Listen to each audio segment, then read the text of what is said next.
amazing. We didn't have to say anything. It just kind of slowly. So, welcome to our city council meeting. We welcome you all. We've got a very special presentation and a lot of people in the audience here who have been long-time participants in a group activity, should we call it. And for that, we'd like to have Lonnie Kerman and his wife, Paula, come up, if you will.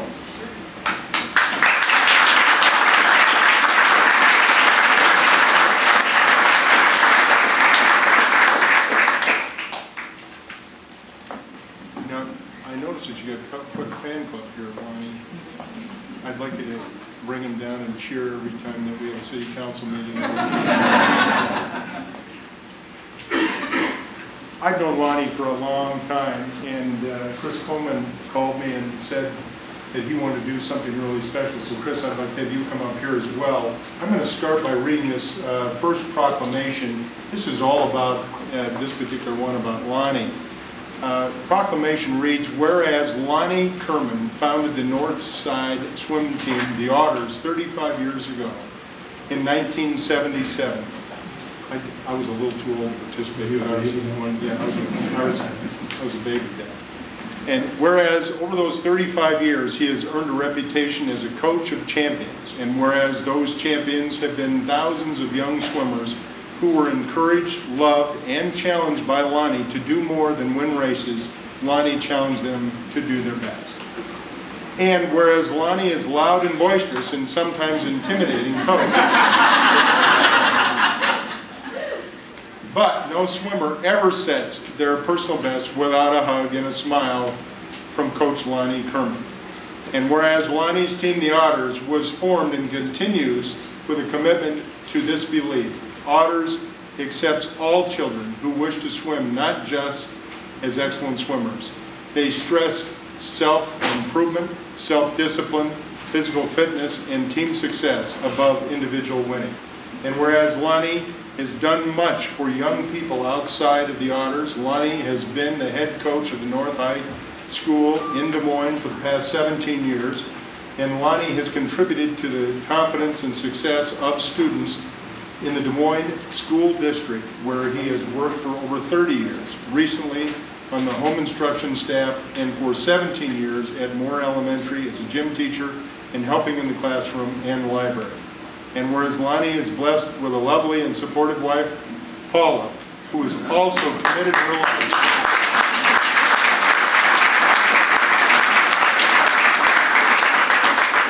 To the young people of Central Iowa, as an art teacher, Lonnie and Paula have raised two daughters who now live in Minneapolis and Chicago. And whereas Lonnie's career with the young people of Des Moines and his energetic and passionate personal mission to help them do their best sets him apart from ordinary citizens in Des Moines.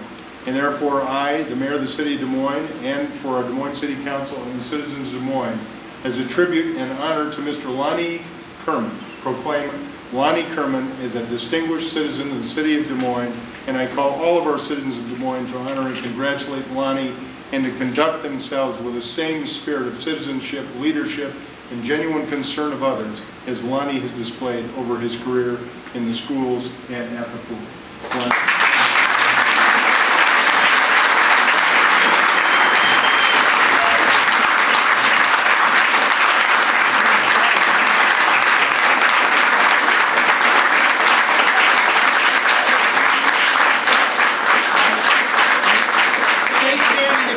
Because as you're standing, the mayor has also provided to Lonnie as a tribute to his success and all that he's done for the kids of our community, the key to the city.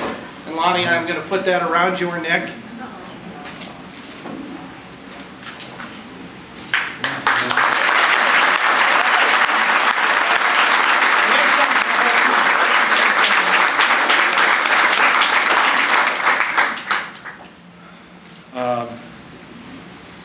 Guess I'm not real boisterous enough right now. I just want to thank you all for coming, and I want to thank my wife for being there for 37 years. And we want to thank all the parents, and we've had tons of assistant coaches throughout the year. Without all their help, the this wouldn't be possible. To all the parents, we've got just a great bunch of parents. To North administration, and most importantly, to all the 35 years of Northside Otters swimmers. Because it's not just this year, but it's been all the years in the past. And we've got a lot of you here today, too. So thank you, Chris. And thank you, Mayor. I appreciate it.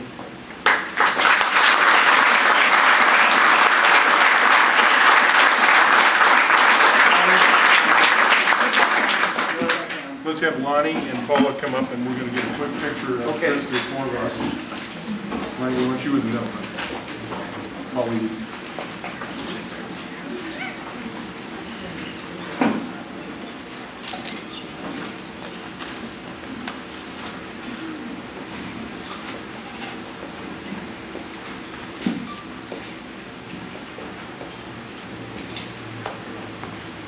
Oh, we got another one over here.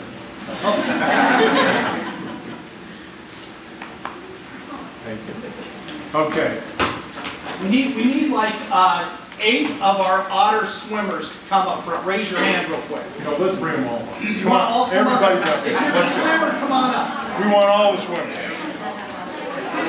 better put this up front. Come stand behind the mayor, circle around. All right, Coleman, get up here. All right, everybody. you gotta let the mayor back. Back it up. Keep back it Come back up. over here. The tallest in the back, and the youngest and shortest in the back.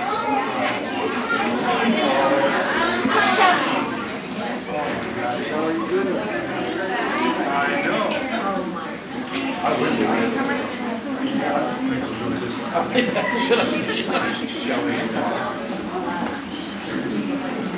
All right, now, we've got quite a group of kids here, and I've got a special proclamation. The Northside swim team was formed, as Lonnie said, 35 years ago in 1977 to provide an opportunity for the kids on the north side of Des Moines, and they are commonly known as the Otters. The Otters participate and compete in the Central Hawkeye Conference, which includes teams from Altoona, Boone, Colfax, Dowling, East, Indianola, Johnston, Lincoln, Riverfront, YMCA, Roosevelt, and Urbandale. And the team has achieved an astonishing record of accomplishments, which include 35 straight conference championships. Woo! Lonnie Kerman and the Otters have been assisted by many professionals and volunteers over the years who have given their time and their hearts to these young swimmers. And the Otters are particularly proud each year. Older kids return to the club to help teach and mentor the younger kids. It is this strong sense of community that makes the Otters so worthwhile.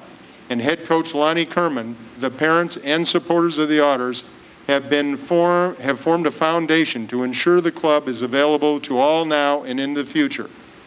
The swim program represents a positive extracurricular activity in the lives of over 175 children each season, 3 seasons in a calendar year.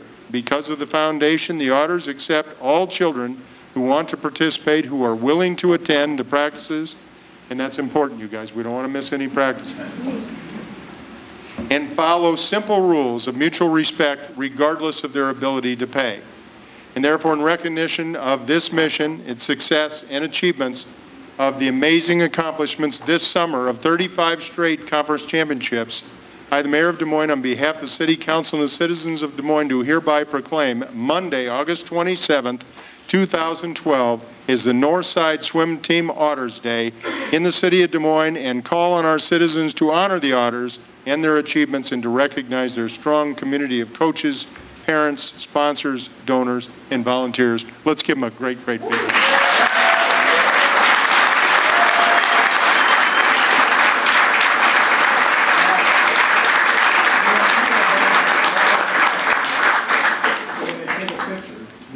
Everybody can see that. That's it.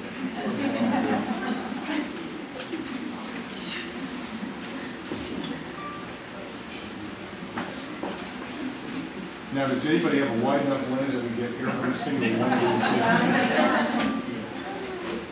kids? Lonnie, you want to come up for one with the kids? Come up here. We should have Scott and Aubrey up here too. Yeah. Where? Anna, I thought I saw her up there. Where are you going? Come on, guys. Come on. Mayor, can I say something real quick? Why they're coming up, one of the things that I wanted to recognize, which I know is true from my own family experience, we work hard to recruit good lifeguards at our city pools. And somebody called me today and said, you wouldn't believe how many graduates, alumni of the Otters, have gone on to be lifeguards in the Des Moines pools, which is another big benefit. Ben Page is in the back shaking his hand, but it is a great benefit of this program of having local kids in our neighborhoods learning to swim and loving the sport and turning out to be good servants in our pools later on as teenagers and college-age kids. So we taking a picture now?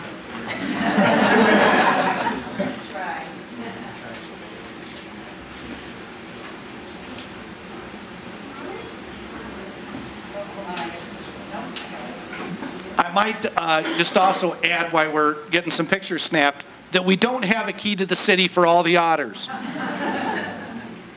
But the city clerk, Diane Rao, who's probably over to the side, she's arranged with the mayor and I and the rest of the council that all the Otters for coming down here today will get a flag. This is the Des Moines flag. It's our bridges.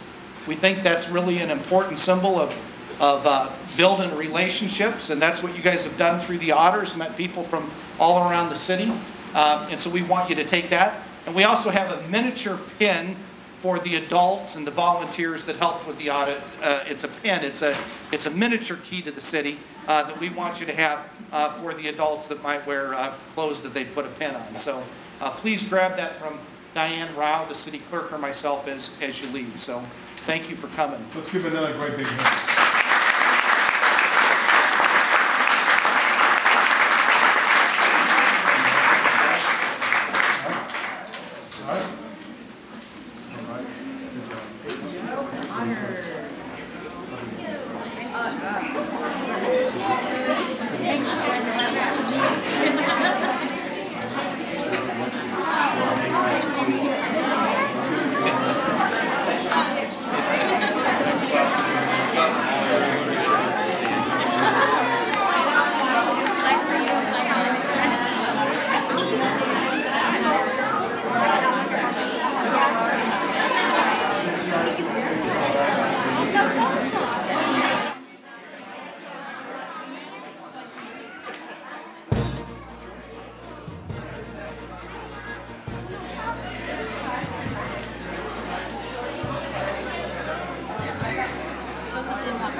Sorry that took so long.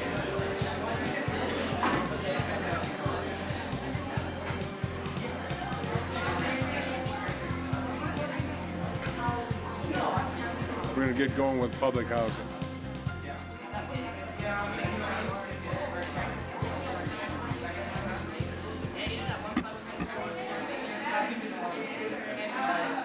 Diane.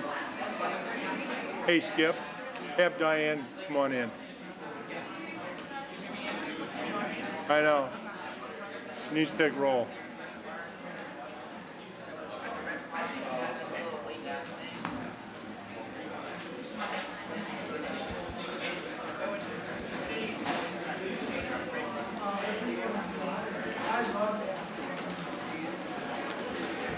As the last of our swimmers leaves the room, I want to welcome everybody to the Municipal Housing Agency Governing Board meeting for August 27th, 2012, and I'll ask the clerk to quickly take roll. County. Here. Moore. Here. Reese. Here. Mahaffey. Here. Hensley. Here. Meyer. Here. We have a quorum. Item 2 is approving the city manager to lease the mortgage and related security instruments for Kelly Gray of 1617 57th Place pursuant to the 5H Affordable Home Ownership Program, Board Communication number 12-440. Is there anyone in the audience to speak on this? I'll move. Seeing none, it's been moved. Any discussion? All in favor say aye. Aye. Opposed? Item passes. Item 3 is approving the change to the Des Moines Municipal Housing Agency's Transfer Policy, ACO, Chapter 12, Board Communication number 12-442. Is there anybody in the audience to speak on this item? Seeing none, could we have a motion on this one? Move. It's been moved. Any discussion by our board? Hearing none. All in favor say aye. Aye. Opposed? Item passes unanimously. Could we have a motion to adjourn, please? Move. All in favor say aye. Aye. Aye. Opposed? We said adjourn. Let's quickly now move into the Des Moines City Council. Prior to our start of this meeting this evening, we're going to have a few words by our own City Council member, Chris Coleman, who is presently not in the room. So I suggest that we all stand and have a moment of silence and hope for the good work of this council to carry out the best interest for the citizens of the city of Des Moines.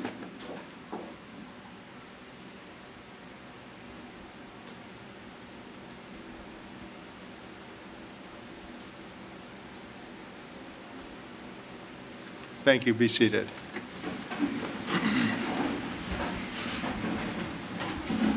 Ask clerk to take roll, please. County. Here. Moore. Here. Reese. Here. Mahaffey. Here. Hensley. Here. Meyer. Here. We have a quorum. Item 2 is approving the agenda as presented and/or as amended. Could we have a motion? Move. Any amendments? Hearing none, all in favor say aye. Aye. Opposed? Item passes. Item 3 is approving the consent agenda tonight. Those are items 3 through 33, and we will take those all as one item. Item 8, Councilmember Coleman wishes to speak. Are there any others that anyone would like to hold for additional conversation, clarification, or comment by anyone from the audience, or from the council for that matter? I'll move the balance. Balance been moved. Let me look at Coleman.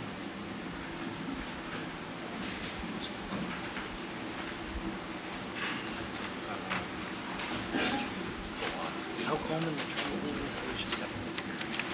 Hey. You're up.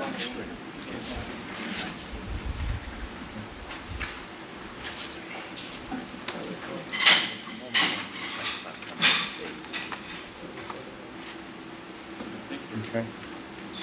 Do you want to? Yeah, I'm sorry. even came prepared with something. You can do it. Nobody else can. I was watching on TV back there.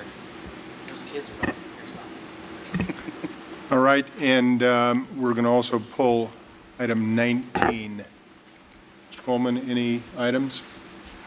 I think I have 8, and I need 8. Okay. I'd like to vote, have we not voted yet on the consent agenda? I'm sorry. That's what we're doing as we speak. I'd like to vote no on 4A. For what? A, It's withdrawn. thank you. I'll move the remainder. Yeah, 4A has been withdrawn. Inspections are incomplete. For everybody's who has a agenda, item 4A and D were withdrawn. Item 5 was withdrawn. A inspection was incomplete. 19 was added, is a council communication, and 28I was added, civil service promotion list for sewer maintenance worker and entrance for wastewater operator specialist, survey helper, and fleet services service writer.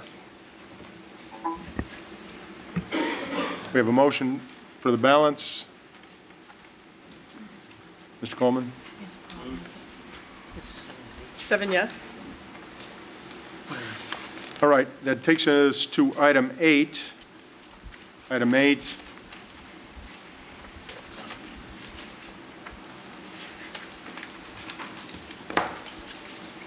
Are public improvements and items regarding the Southeast Connector Project, Southeast 14th to Southeast 30th. A is approving the execution of Department of Transportation conditional and preliminary term sheet for the Tiger Discretionary Grant, Council Communication number 12-450.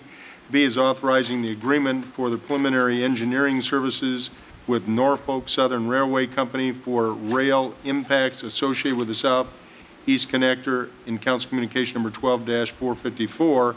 C is establishing a fair market price of multiple properties, Council Communication number 12-452.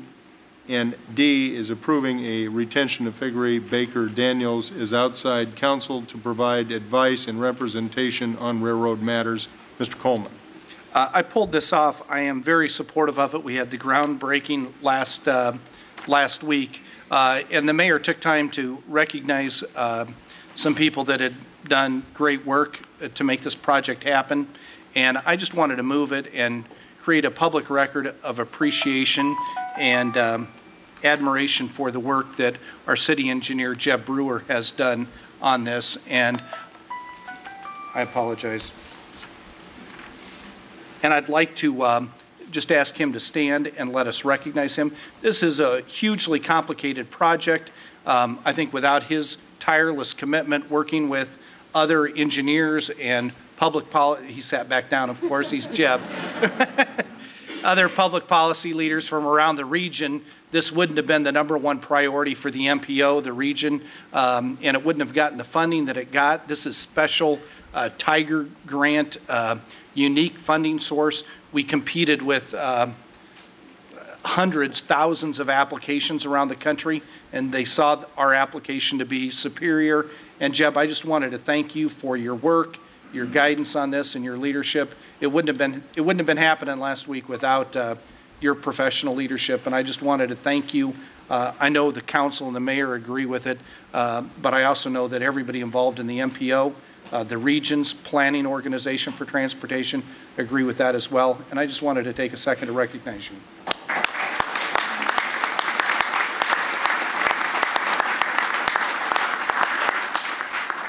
With that as a part of the record, I'll move 8, A, B, C, and D.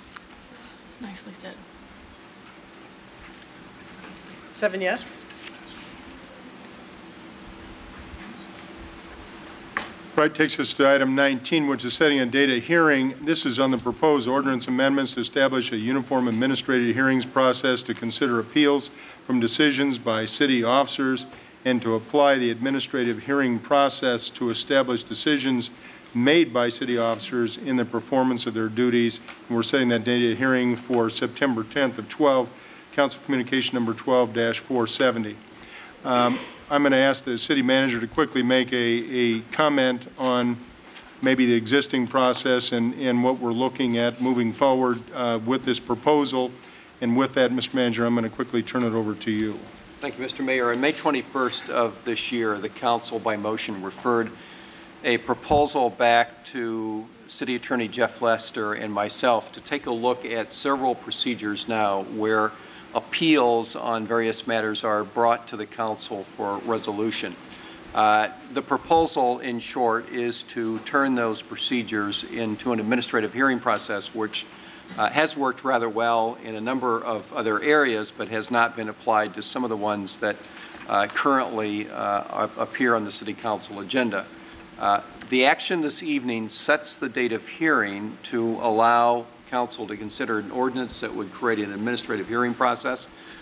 There are several different areas that are encompassed as part of the action tonight, but just in brief summary, the actions have to do with vicious animals, illegal animals, sound variances or denials, and traffic or taxi cab licenses. Those items, henceforth, if Council would approve the ordinance that is recommended or would be at the time of the hearing, those procedures would be then subject to an administrative hearing process and would not be placed on City Council agenda as they are today.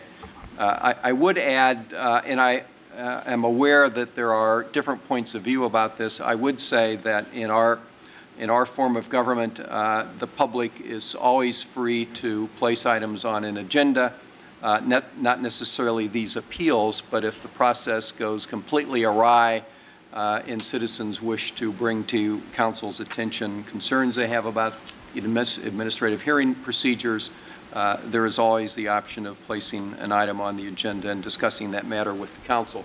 But as a routine matter, these items would henceforth, should the Council approve the ordinance amendment, would be subject to an administrative hearing process and would not appear on your agenda. It's an important item. I would give credit to Councilmember Meyer for articulating this issue early on. You've made other changes similar to this in the past, and it is my understanding, based on your motion previously, the Council wishes to move in this direction, and that's why this item is on the agenda. Mr. Mayor, Yes. I understand we're setting date of hearing. What I would ask when it comes so that we're actually taking action on it from legal's perspective, if we could have some criteria as to how we would evaluate this change, and if need be, if based upon looking at that criteria, that a year out after we take action on this, assuming that it passes, that we could bring it back to the council or a workshop and just have some discussion to say, these are the pros and cons. Do we need to do any tweaking here? Because I know in the blue letter it even indicated that there were some additional items that could be included in this down the road.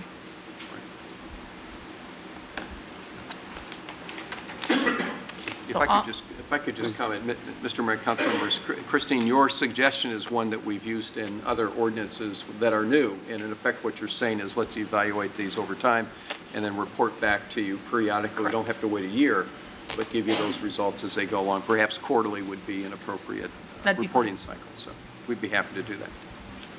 I'll move. Can I add one specific thing to that? And that is, in the review, I'd like to just see some outcomes and not just process.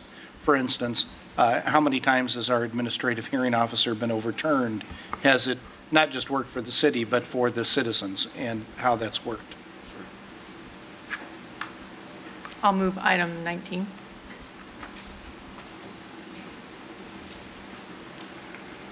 Seven yes. All right, that completes the consent agenda, and let's quickly move to item 34, which is a communication report. This one from Bruce Gerleman, Splash Seafood Bar and Grill, 303 Locust Street, to speak regarding the recent odor alert.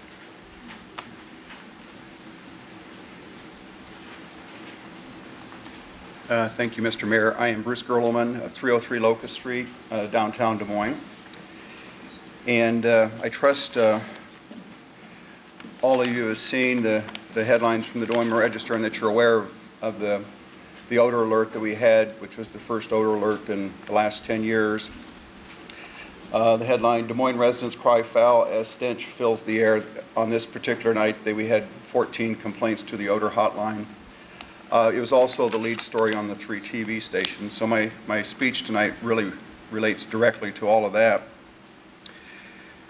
When a human being breathes, they draw air in through their nose and mouth, into their lungs, and by the miracle of life, oxygen is extracted from that air, and that human lives another moment. On Monday night, August 20th, when the citizens of Des Moines and visitors from around the nation and world took their breaths, they inhaled smoke that contained minuscule particles of decaying and rotting animal flesh into their noses, their mouths, and their lungs. When they exhaled, their lungs and their brains revolted against the horrific taste and smell. Many of them gagged. They ran back inside or ran to their cars to get out of downtown as fast as they could. Some will never come back. It seems to me that every citizen of Des Moines and every visitor has an inalienable right to breathe fresh, clean air. This pollution is attacking the health of our citizens and our city. Some have said to me, "Hey, Bruce, that's the smell of money and jobs." I disagree. I think it is the smell of and taste of decay, rot, and death. I own a restaurant called Splash Seafood Bar and Grill in the historic Homestead building in downtown, a building that I bought and renovated in 1984, and I've owned, managed, and paid property taxes on ever since. I also own another restaurant called Jethro's Barbecue near Drake University. Monday night, the 20th, was Restaurant Week, one of the busiest weeks of the year. My restaurant was full with over 220 diners. They were from Waukee, Ankeny, Indianola, and Washington, D.C. They came downtown to enjoy my jet fresh fish from Hawaii.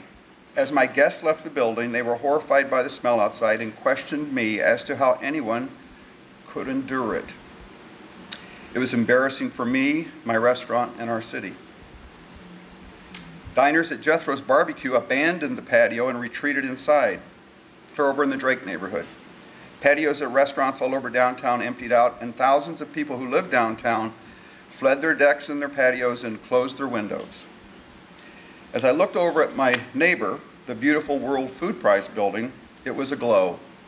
It was beautiful. Hundreds of dignitaries were gathered from all over the nation and world to celebrate the presentation of the Norman Borlaug Award to our very own Secretary of Agriculture, Tom Vilsack, and our very own Governor Terry Branstad. People in tuxedos were walking along the principal Riverwalk, walking in and out of this magnificent building, all breathing and tasting the putrid smoke filled with the particles of decaying, rotting animal flesh. The smell lingered through the night. When Polk County employees came to work the next morning at their offices on Court Avenue, the smell hung over their parking lot and was the talk of the building among county employees all day. Some of you are new to the council since I first came here 3 years ago to discuss this very issue with you. Back then, it was a series of nights over a period of 60 days when the smoke blanketed downtown. Once during the 4th of July Yankee Doodle Pops concert with 50,000 people present. Another night when thousands of Ragbri visitors were partying on Court Avenue. Another on a night when the Joffrey Ballet performed at the Civic Center, and we had people from all over the Midwest here. Since that time, the smoke and smell have regularly blanketed downtown, but not as frequently and not as powerfully as on the 20th. Your records will reflect that I have called the odor hotline 7 or 8 times during the last 3 years to report these odors. So what is this Darling International that our city inspectors have identified as the culprit? And how is that one tiny company allowed to pollute our city, destroy our reputation, endanger the health of our citizens, damage the business and profits of hundreds of small businesses throughout downtown, and destroy the quality of life we have all worked so hard to achieve? The little company sits on a block of land at Southeast 20th and Maury Street, less than a mile from downtown. If I may finish, I have a couple paragraphs. Less than a mile from State Capitol, the principal Riverwalk, the Iowa Cubs, and the Papa John Art Park. We have all invested billions of dollars to make our downtown our pride and joy. Well, on the other hand, according to Polk County Assessor, the Darling plant was constructed in 1958, has been remodeled several times over the years, and has an assessed value of $1,091,000. This company is paying $50,754 per year in property right taxes. That's right, this company, for all the problems it creates, is paying only $50,000 per year in property taxes. Each morning, this company dispatches dozens of trucks around the state to pick up and gather dead or decomposing animals. The trucks bring their loads back to downtown Des Moines at night and dump the animals in piles and begin the rendering process. I have personally witnessed this and smelled it, and it's a nightmare. So here's my question. It's the 21st century. Does this make sense? Does it make sense to have this rendering process going on within a mile of our downtown? I don't think so.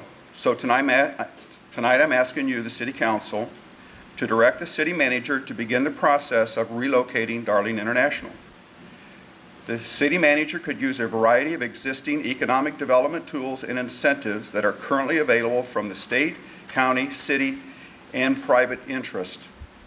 These negotiations could make it attractive for Darling to build a new, modern, compliant, non-polluting plant somewhere else in rural Polk County or rural Iowa. If Darling International refuses to cooperate in this process, then the City Council must act more forcefully. So please give us back our downtown. Please give us back our fresh air. If Des Moines is ever to be considered a world-class city, we must first solve this problem. Do it for the Otters. Anybody have any questions? I totally understand. I've lived on the east side for about 50 years. These are smells that the east siders have endured for generations. Could you tell me what's changed that all of a sudden it makes the front page of the paper?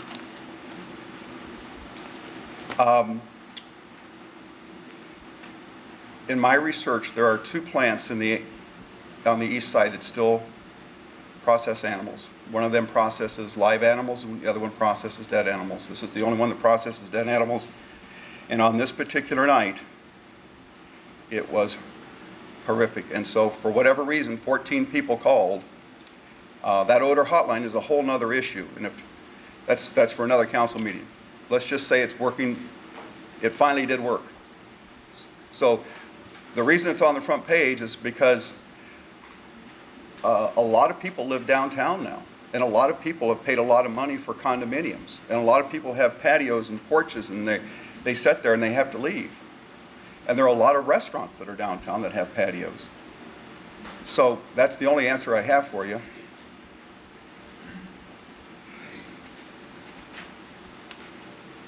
Any other comments or questions? Bruce, I understand the odor issue. I think as Mr. Moore pointed out, it's one that the city has endured off and on through the years, depending on which way the wind's blowing.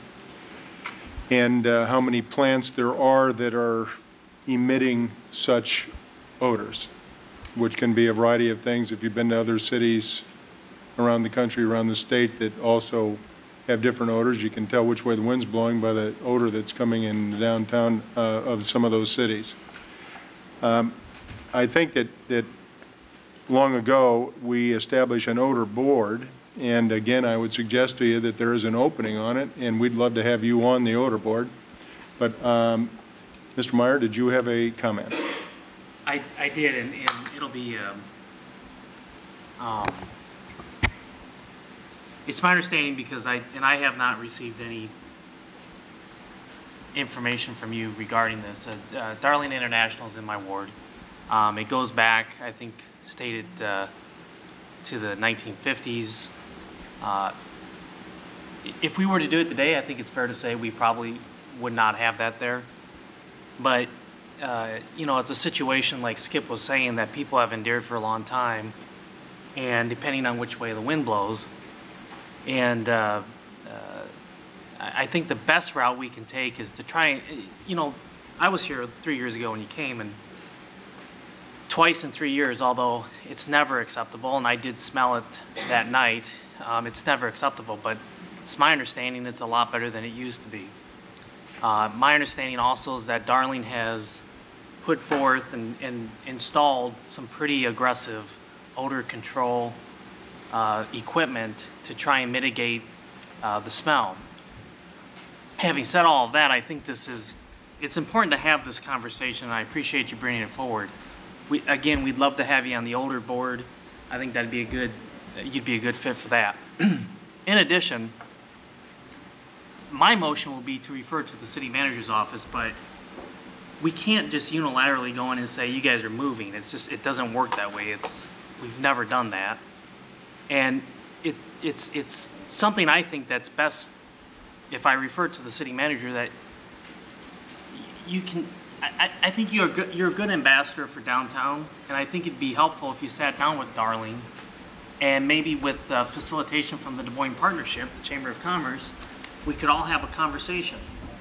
Instead of just pointing fingers and demanding things and coming back every 3 years, that we try and work through this and see if there's other things we can do. So my motion would be to refer it back to the city manager to try and get the Des Moines Partnership to sit down with everybody and see if there's a way to work this out. Does that make sense, Woman? Yeah, I think anything short of referring it back would be a mistake, because we might learn something in that conversation. If they're going to undertake a major redevelopment or an expansion, or they have to invest in new equipment, maybe it's time that we have the conversation about it happening in another place. I think you're right on. If they came in and asked to put it there today, we'd probably suggest a lot of other spots. And I think the manager can help us work through that. I'm with you 100%. Okay, that's the motion. I recall years ago, and we had a lot of these problems. I don't remember, was that when we were on Plan and Zoning, Frank? And then they had to put in millions of dollars, I think, for scrubbers down there. And I don't know what caused this. Was it a malfunction of equipment, or does anybody know exactly what happened? My understanding that when we went out and inspected, the equipment was working properly, and I don't know if you can address that, but I don't know if it was a shift in the wind. They had a particularly interesting haul that day or something, but... Yeah. They don't... I think it's also the atmospheric. Yeah, but that is unusual for that odor to come out from them anymore with the scrubbing equipment that they have. So something must have occurred, as it isn't on a regular basis that occurs. If I may, your city inspector, Phil Delafield, or he's the head of something, his comments were, well, that the equipment has never been designed to capture 100% of all those smells. So it's not fail-safe even when it's working properly. So that was his comment. Well, let's see if we can find something that is better. I know it's much improved from what it used to be. Yeah. Agreed. But I appreciate you coming down and letting us know, and I think it's important to have the conversation. Does that work for you, Bruce? I will be excited to sit down with the Des Moines Partnership and the executives of Darling International and hopefully come to a resolution, so long as the city is supportive of that process. Yeah, I think it's important the city be involved. And Bruce, I would suggest that maybe you do go to the next odor board meeting and have this discussion with the odor board about what your concerns are and how they might alert and actually enforce city odor ordinances and laws on that, and see what it is that they have in place today. Mr. Mayor, I have attended 2 of those meetings in the past, and I understand what goes on there. And you're not interested? I'm not interested in being on that board. Thank you. But I understand that they do valuable work. All right, appreciate it. We have a vote? 7 yes. Right, it's going to be referred to the city manager. Thanks, Bruce. This is, well, actually it doesn't complete, but since it's after 5 o'clock, let's move to the hearings at this time at 5:12. Item 36. We'll open the hearings on the application for the Certificate of Public Convenience and Necessity to operate limousine services requested by Mohammed Ahmed and Shani Amin, City Limousine LLC, Des Moines, to add 3 limousines, Council Communication number 12-451. Give us your name and address, please. Yeah, my name is Mohammed Ahmed. My address 100 East Euclid, Sweden. Thank you, Mayor and Council. I like working in 6 months this business, suburban, and also I need Des Moines license, 3 limousine. Thank you very much. I need your help. Thank you.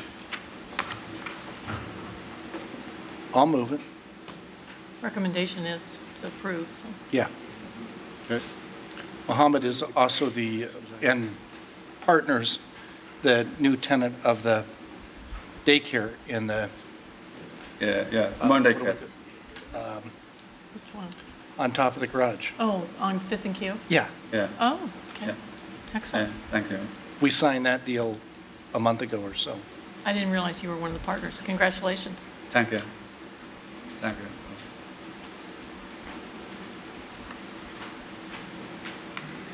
7 yes. All right? Thank Thank you you. very much. You're welcome. Thank you. 37, on the appeal from Thomas Neff of 6800 Northwest 6th Drive regarding recommended denial of a taxi cab license.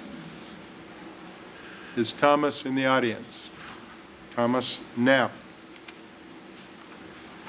Could we have a motion, please? I'll move to uphold the denial.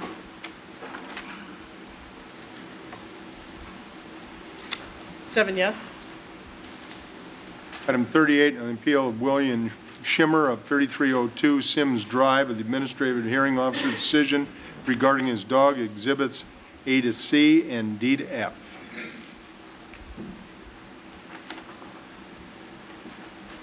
Hello, I'm Bill Scheimer,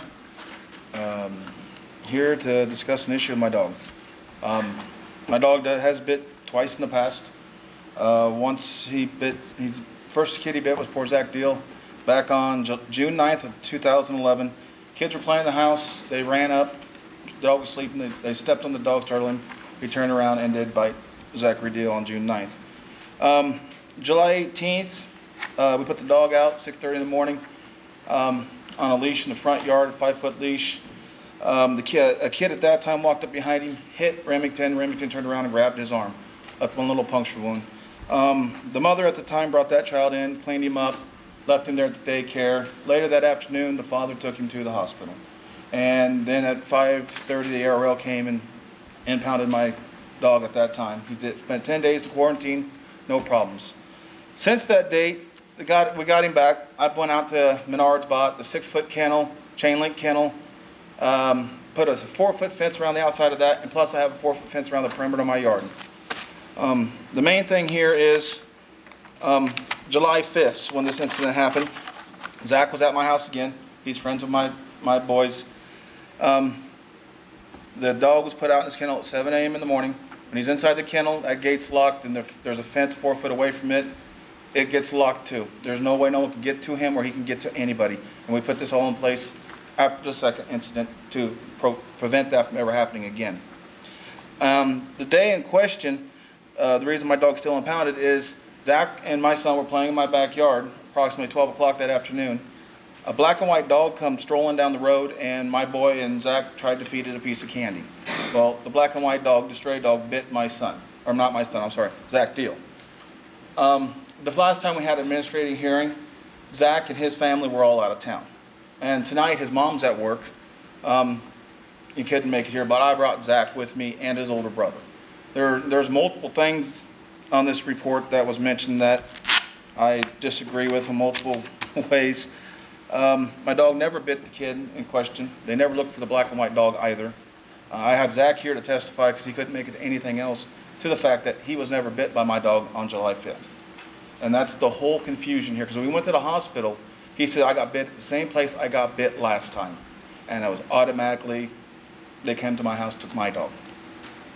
There was just a big confusion there. The mother's written letters stating it was not my dog. I got little Zach here to testify that it was not my dog. There's been, like I said, I have little things like this made up if any of you would like to have one to go through it and look at it all. Pictures, the fence, the kennels, the whole 9 yards. Where Zach got bit compared to where my dog was 50 foot away. I mean, it's not even possible. And when the ARL lady came to the house to get him later that afternoon, I said, it was not my dog that bit him. She would not listen. Zach's mom tried to call the ARL, the Moines PD at that time. Things spiraled out of control. Things got worse. They took my dog, and we've not had him back since July 5th. So, I mean, if you would like, I could get Mr. Zachary Deal up here right now. You can ask him, you know, if my dog bit him or not. I mean, Can you expand upon things got bad, spiraled out of control, things went from bad to worse? My 19-year-olds took the dog and left with him. So the ARL, because my dog didn't bite him, the ARL lady called the police officer. Police officer showed up. I tried to explain to him what was going on.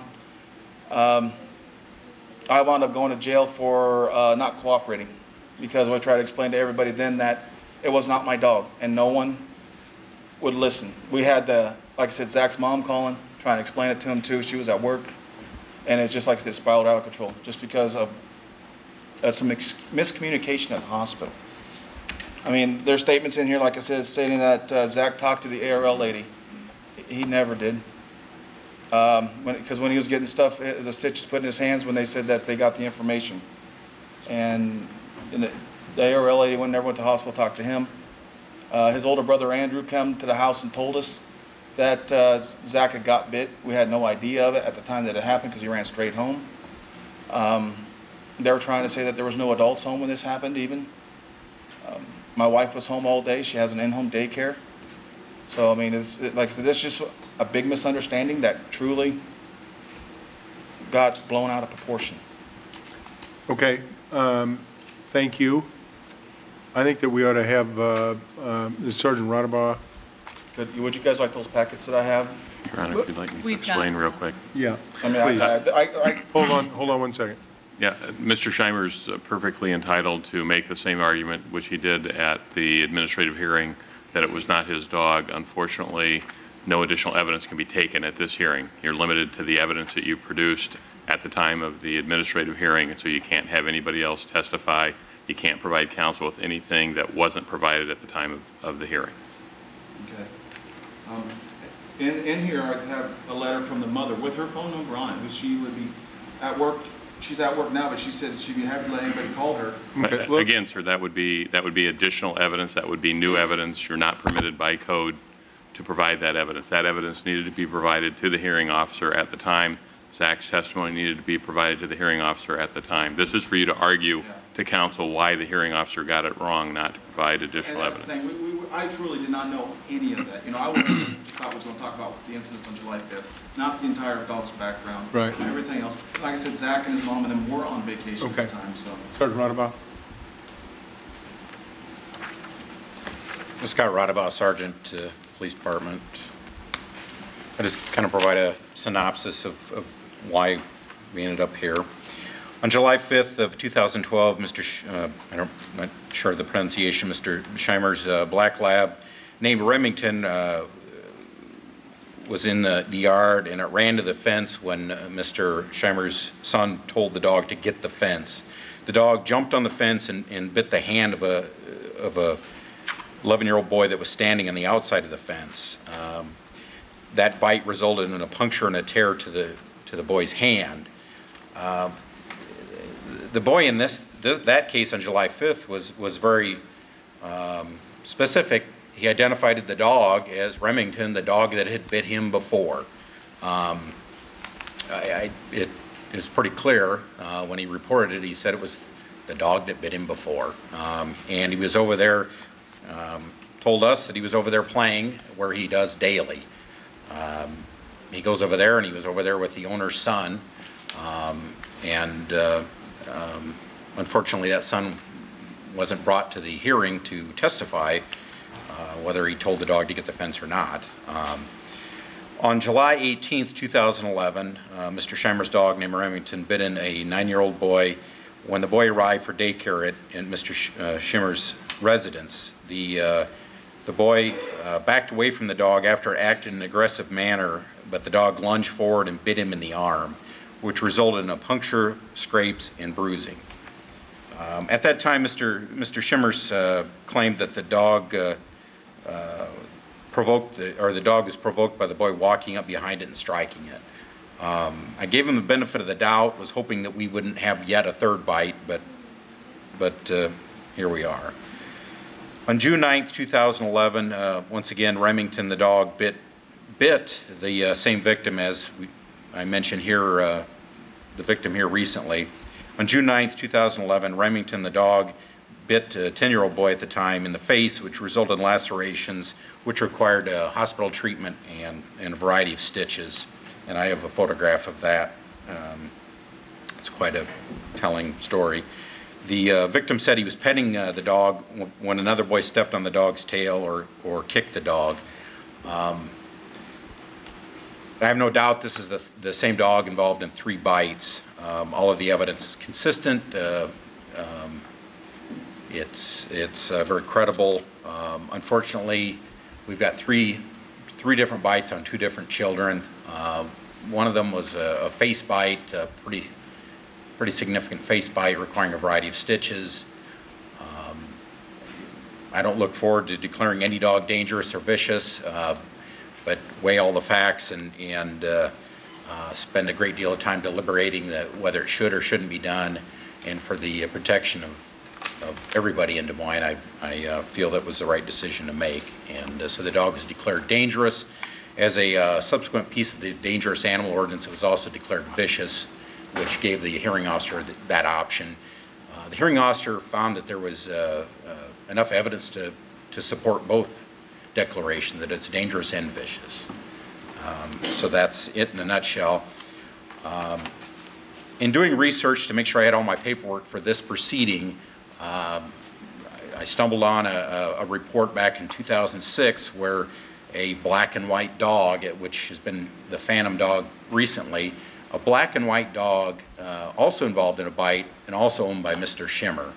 I mentioned that tonight because it's new to me. I didn't realize it at the time of the hearing. I don't think we're going to allow that to enter into any of this discussion either. Okay. And so that's a summary of what occurred that brought us here. Okay. All right. Thank you. Council, any comments? I'm going to move to uphold the administrative officer's hearing. I'm appalled that we've had 3 bites within a period of a year, and I'm even more concerned that we have a daycare in the home that the dog actually attacked one of the children there. So I just don't see that we have any options. Yeah, I have some concern that this is not his dog. It was another dog involved. I don't know anything about this, and Sergeant Rodabaugh, I don't know if that was ever told to you in the first place or not. Not initially. After the initial investigation and the attempt to get the dog under quarantine and the resistance and interference, after that was handled, then afterwards it was mentioned that a possible stray dog was in the area. I guess for my thoughts, there's no question that the June 9th, 2011 incident occurred where a boy was bitten in the face, causing 2 lacerations, and we heard that he had to go to the hospital for getting bit in the face. And there's no disputing the July 18th, 2011, where someone in the in-home daycare one of the children were bitten. So to me, regardless of whether the 3rd incident occurred or not, it meets the definition of vicious dog in our code. Any dog which has attacked a human being or domestic animal 1 or more times fits the bill regardless of whether the 3rd incident occurred or not. I agree with Councilwoman Hensley. I mean, this is troubling to me that a boy gets bitten in the face and has to go to the hospital, and another child that's in a daycare setting is also bitten. So I'm gonna support the motion tonight. You know, you made reference that you have pictures. I think if you saw the picture, to me it's significantly more than just a few lacerations, and it's on the face. Yeah, I don't quite honestly, I prefer not to see the understood. Okay. I just want to reiterate that the dog's declared both dangerous and And vicious, so. Which is highly unusual. Correct. Dangerous is the more severe of the two declarations. Well, my concern, if it wasn't for the third occasion, it wouldn't even be to us. I would guess that we wouldn't be hearing this. So that concerns me. That third, the dog, which is not the third offense for that dog.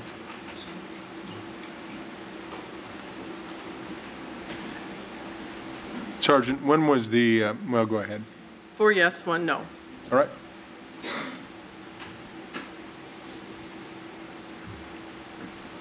It was 4 yes, 1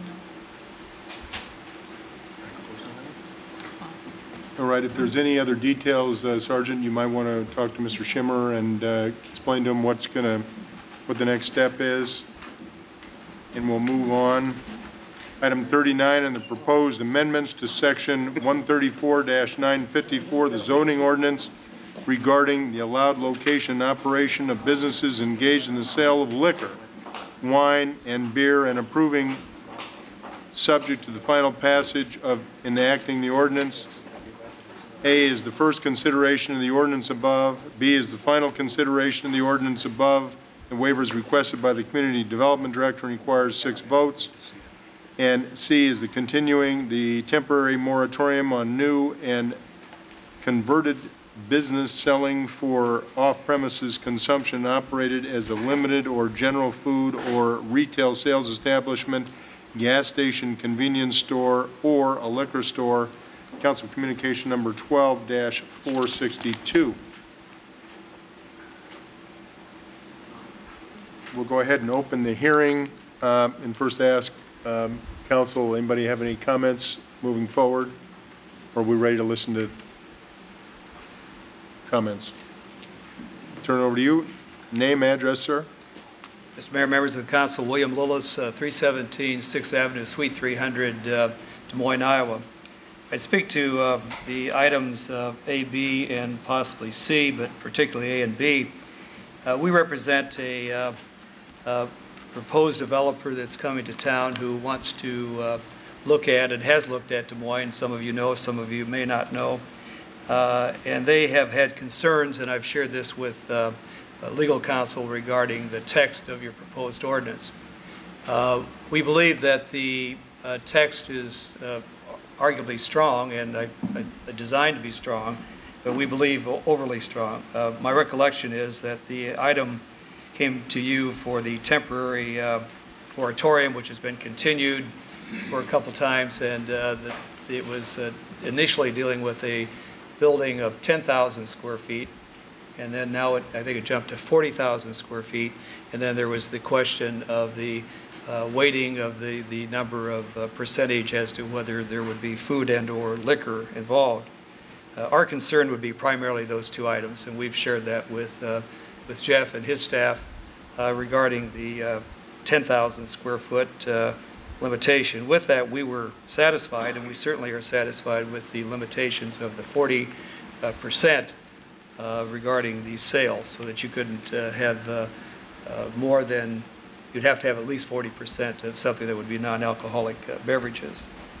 We've inquired of other cities where our clients have stores, primarily Cedar Rapids, and they know of no situation with this particular retailer that would lead to this type of an ordinance. We'd urge the council to take another look and at the very least not to do anything other than a first consideration of the ordinance at best, and then to at least allow us to have further discussions with your staff and or with the legal department, Mr. Mayor, regarding the text. We believe it, we understand the genesis and the reason for it, but we believe it's a bit excessive as far as the present text. Welcome your questions. Questions? I don't believe I have a question, but if nobody else did, I have a comment and a motion. I personally, and you've seen some email communication from me over the last several months as we've dealt with this, believe that we have a real issue with the proliferation of liquor license in the city, and we have to do something about it. But I can't think of a problem that I have personally with stores that have been as big as 40,000 square feet. And I know that we have maneuvering to do, and I'm sure we'll continue to get good advice from Jeff Lester, our city attorney. But it seems to me this is one time where government can do something other than one size fits all, and that we should really limit our ordinance to the places that we really have had the proliferation and the growth, often on neighborhood street corners where it's created problems. And so I've long thought that the expansion from what we originally talked about to 40,000 square feet was probably overdoing it. I do think that generally we need to move on with this. We need to get to an ordinance that we can compromise on, and I'm certainly willing to compromise to get something done, because I don't want to end up without, you know, somebody believes it should only be this and I believe it should be that, and we do nothing. We have to do something for our neighbors. So I'd vote for the first reading, but I'd want to refer it back to our city attorney and city manager and ask them to consider what implications there would be in the ordinance if we changed the top end number from 40 down to 10 or 12, let's say. Maybe even some input in as to what number that would be given other issues. My inclination would be just to make a motion now and set the bar much lower. But I also am aware that I can't confidently say the rest of the ordinance works. There might be some other text issues in the ordinance. So my preference would be that we work towards a number that's a little smaller in terms of size of business property, because that's where the problem has been. And there's no reason to create problems for businesses that have a proven track record of doing good things in our neighborhoods. That's my spiel, and I guess I'll probably make a motion to approve reading one, but I'd like to do it with a referral to, and be very public about my intention to look at the top end number. So is your intent to have it come back to the council for readings 2 and 3 then within the next 2-week period? I would like to, although I also recognize that the moratorium ends sometime soon. So tomorrow. So you're going to So what- continue the moratorium? What about C instead of A? Well, you could do A and C, I think. Right. I think we would have to do A and C and not B, would be my proposal. I could go that route. That's one option, and I guess I'd take some feedback from the council, because I do want us to feel like we're making progress and I'm not being obstinate, but the other alternative would be to just change the text to 10 or 12,000 square feet and move on. Okay, Brian? And I do have a question for Jeff at some point, but I agree with Councilman Coleman. You don't hear that very often, do you? Well, thank you. You're on tape. I can support the 10,000 foot thing, and I was originally supported the 40,000, but the difference after looking at everything, I think it's better to have less concentration of places fewer places, which means less concentration of people in one place to get liquor, and spread it out. I don't think it's a big deal. I know there's some problems with some of the inner city quick trip or whatever it may be, but my position is 10,000 foot is the limit as far as I can go, and I don't support anything more than that. And that's really where the question comes in, is if we agree to pass this first consideration at 40,000 feet, do we have to start over again at 10,000 feet next time, or can we amend on the go, so to speak?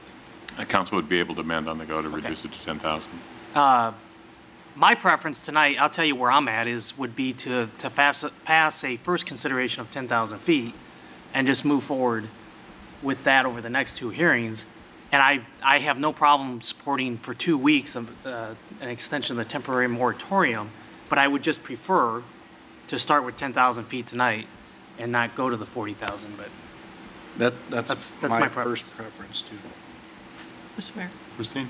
I'm not comfortable decreasing the square footage yet because I don't believe that we as a council know what the ultimate impact of that would be. And, you know, I might reconsider that in 2 weeks based upon having discussion and making sure we fully understand what the implication is, because we know darn well that we've got a lot of different retail establishments that are out there that are lining up to come in and request a Class C liquor license.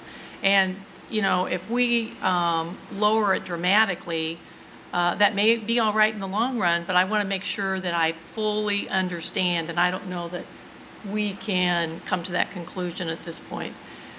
The other item I would just like, because we've got the Board of Adjustment and we have to go before the Board of Adjustment for a conditional use license or permit.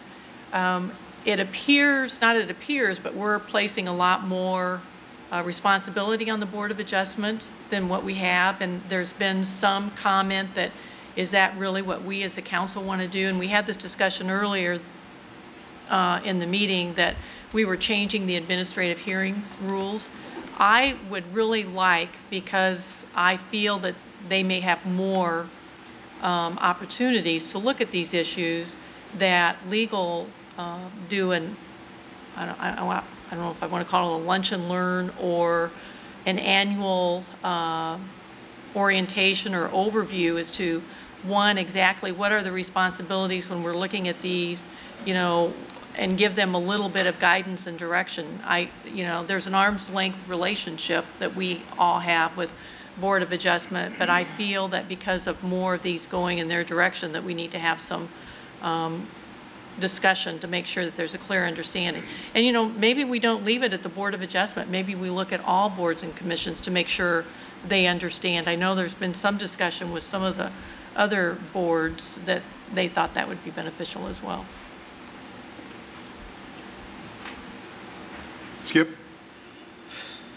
I agree with Councilman Coleman on this one. I've heard from a multitude of people that they want something done. What we end up with, I don't know. Other than that, the only people that I've heard that are saying don't do this are Bill Lillis and the people that he represents, the businesses. But I really believe that the citizens of Des Moines want us to have a little bit more control on these liquor licenses than what we currently have. Bob? I would agree with Coleman and Skip, but I think we need to continue the temporary moratorium and look at this in more detail and try to see what the right size of square footage should be, rather than just reduce it to 10,000 right now. So I would kind of go along with C, continuing the temporary moratorium and further study on this.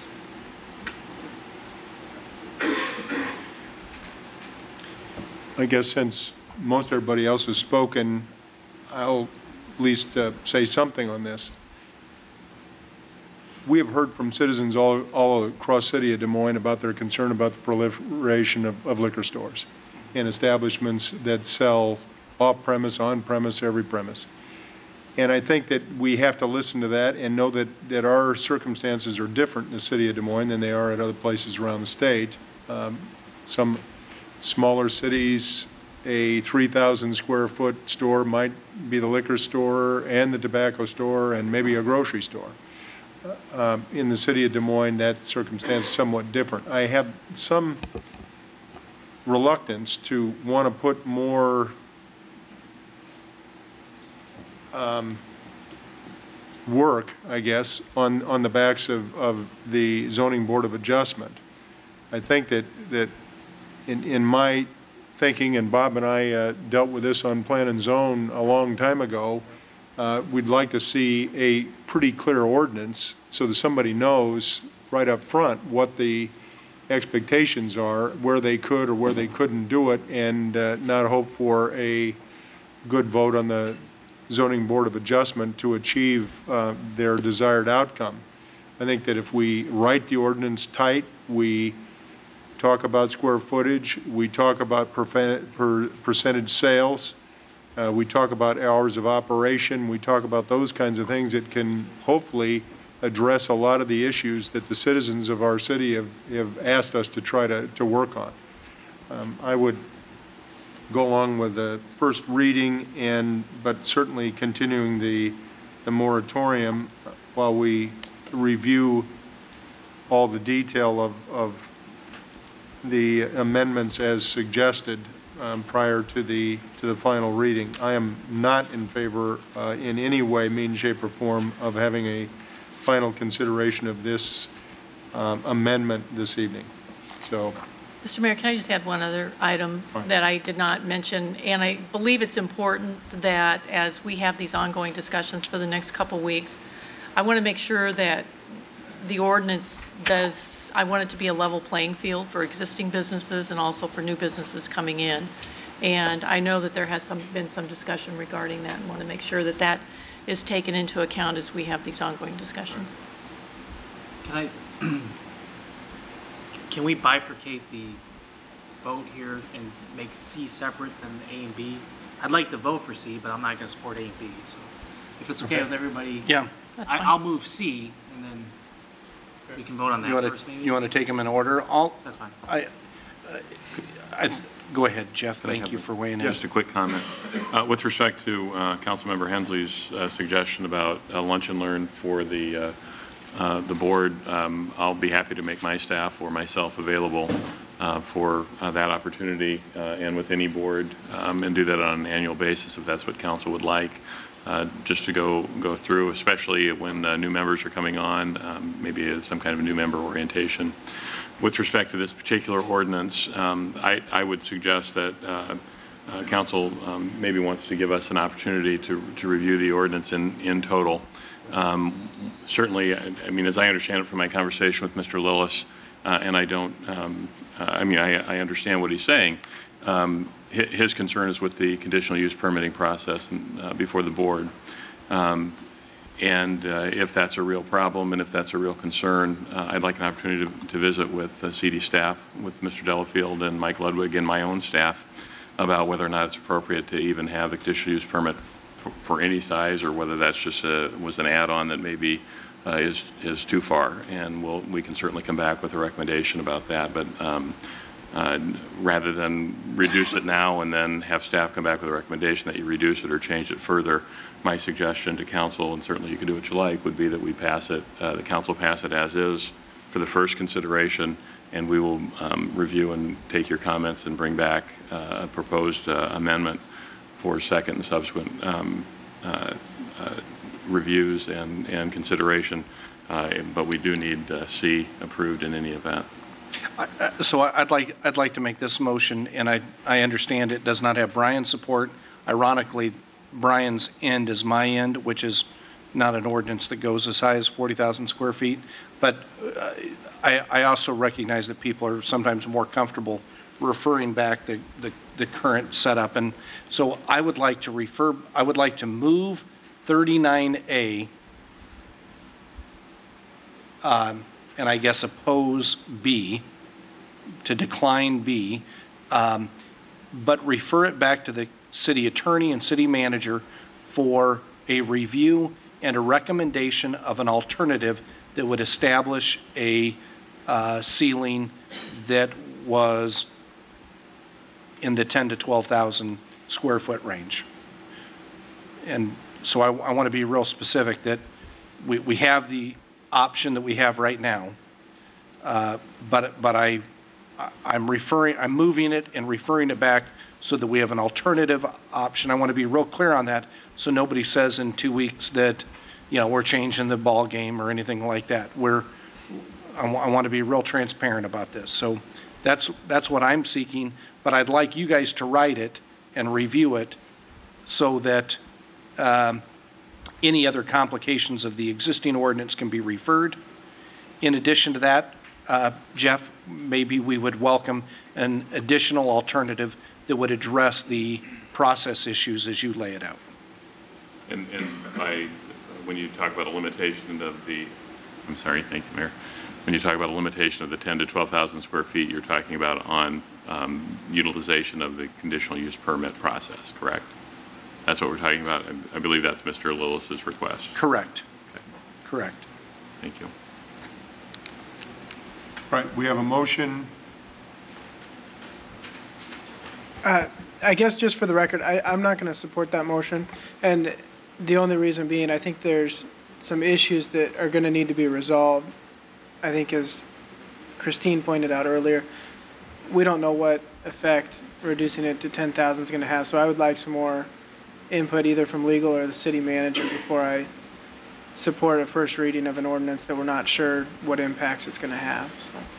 Well, the first reading is the reading that is the version we have tonight. Yeah, it'd be the. So I second haven't or changed the- it so that you don't have that concern. I just want to be clear. Right. Manager has a couple comments. Just really a point of clarification. If I understand the reason for the motion on the first reading is not so much a reflection of your support for that exact approach as it is your desire to keep the ball rolling on doing something. So for what it's worth, I take your intention to be that you want to have us come back in 2 weeks with, you'll have this first reading, we'll be there if you want to do that, but you're really asking for an alternative that's predicated more around the 10,000 to 12,000 square foot option. So I take what you're really doing here is to try to keep the momentum moving forward on doing something, because we have this moratorium, and you can't let that run forever. So you're trying to get to the finish line quickly, and I think that's my understanding. Correct. It's not so much a support for the first reading of this ordinance, but something else. Correct. And I have to say that I'm counting on Brian making a motion or somebody on the third item to continue the moratorium. I have a question. What's the difference between what your motion is and what C says? We haven't gotten to C yet. We haven't gotten to C yet. But Brian has But asked that's for us to A, B, or separate them. C.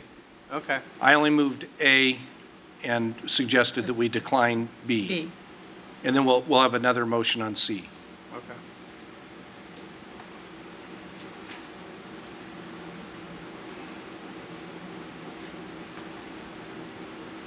Five yes, 2 no. I'll move C if there's no further discussion. And what will be the date on item C? That will go hand in hand with the action that we're taking on the ordinance? Absolutely. Okay. Mr. Attorney, can we, if we had a continued moratorium, if we came to a conclusion prior to the completion of the moratorium time period, we could pull the moratorium at what time we had an ordinance in place, could we not? Yes, sir. Once the ordinance is in place and all publication that's required has been completed, yes, sir. So is there a time specific on continuing this moratorium as is suggested by Mr. Meyer? Did we, Roger, was it September 28th? Or publication of a future ordinance amending this section of the I ordinance. think we based it on publication. Right. Okay, so till first meeting in October? The earlier of publication or the first meeting in October. Okay.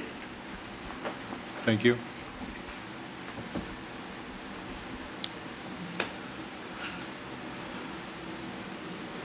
Mr. Coleman. Sorry. 7 yes. Okay.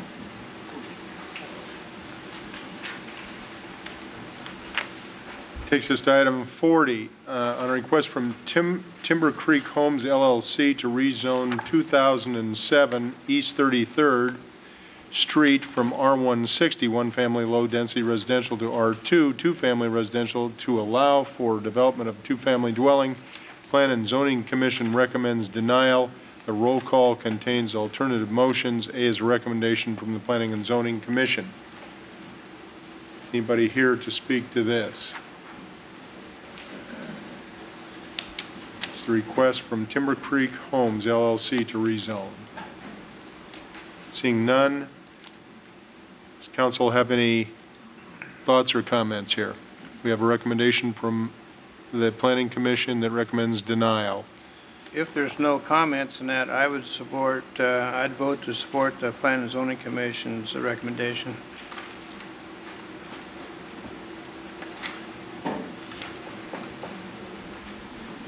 Six yes. Item 41 on the conveyance of an overhead electric transmission line easement on property east of Southwest 59th Street between North Valley Drive and Winona Avenue for the WRA Southwest Diversion Facility, Phase 22, Segment 5 Pump Station to Mid-American Energy Company.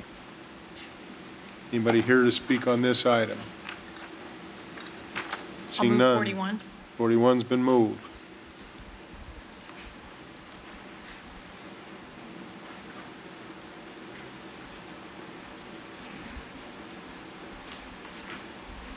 Six yes. Item 42 on the sale of excess city-owned property northeast of Northeast 80th Street and Northeast 126th Avenue to Polk County for $208,200 and to continue to September 10th, 2012 at 5 p.m.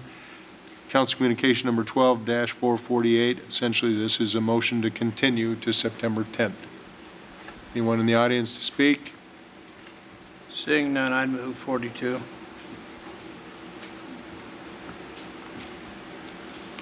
Six yes. All right, that closes the public hearings at 5:54. Takes us back to item 35. It's from Eric Reisenberg of 5432 Harwood Drive to speak regarding oversight and performance standards at the Des Moines Animal Shelter. Members of the council, mayor, city manager, and residents. The city has not properly... All right, Eric, I'm sorry. let me just preface your comment, and I appreciate your giving us your name and address. Sorry, sure. I hope you were here at our last hearing. We are hopeful, I think, that everything that you're going to address this evening is going to be new information. It is. And not a repeat of what Right. we heard the last time. It's new information. Okay. My name is Eric Riesenberg, R-I-E-S-E-N-B-E-R-G, 5432 Harwood Drive in Des Moines. The city has not properly overseen the operations at the city pound for over a decade. The purpose of animal control. Animal control focuses on one of two fundamental goals: reducing the public threat from stray animals, or two, helping lost and stray pets. These are two different objectives. The fact that Des Moines does not monitor what happens to stray pets after they enter the city pound is a clear indication the city views stray pets as a public nuisance or threat to be disposed of quickly and quietly. Also, the Des Moines City Pound is nominally overseen by the police department, another indication that the city views stray animals as a problem and a threat. Shelter quality, quantitative analysis. Maddie's Fund is a family foundation formed in 1999 by the founder of PeopleSoft. Maddie's Fund has donated $100 million to animal welfare groups and has developed the industry standard quantitative and qualitative tools for the shelter industry to evaluate its own performance. Maddie's Fund collects statistics from shelters and pounds across the nation. It is the best and only source for quantitative analysis and comparison of animal shelters and pounds nationwide. State Public Records Law. The Animal Rescue League of Iowa is a financially successful family-run business.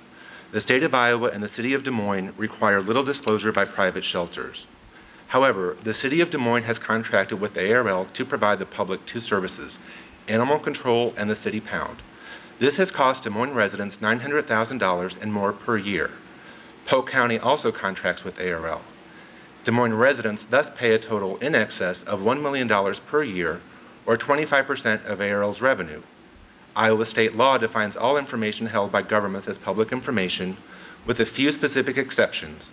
Governments cannot negate their responsibility by contracting government services to private entities.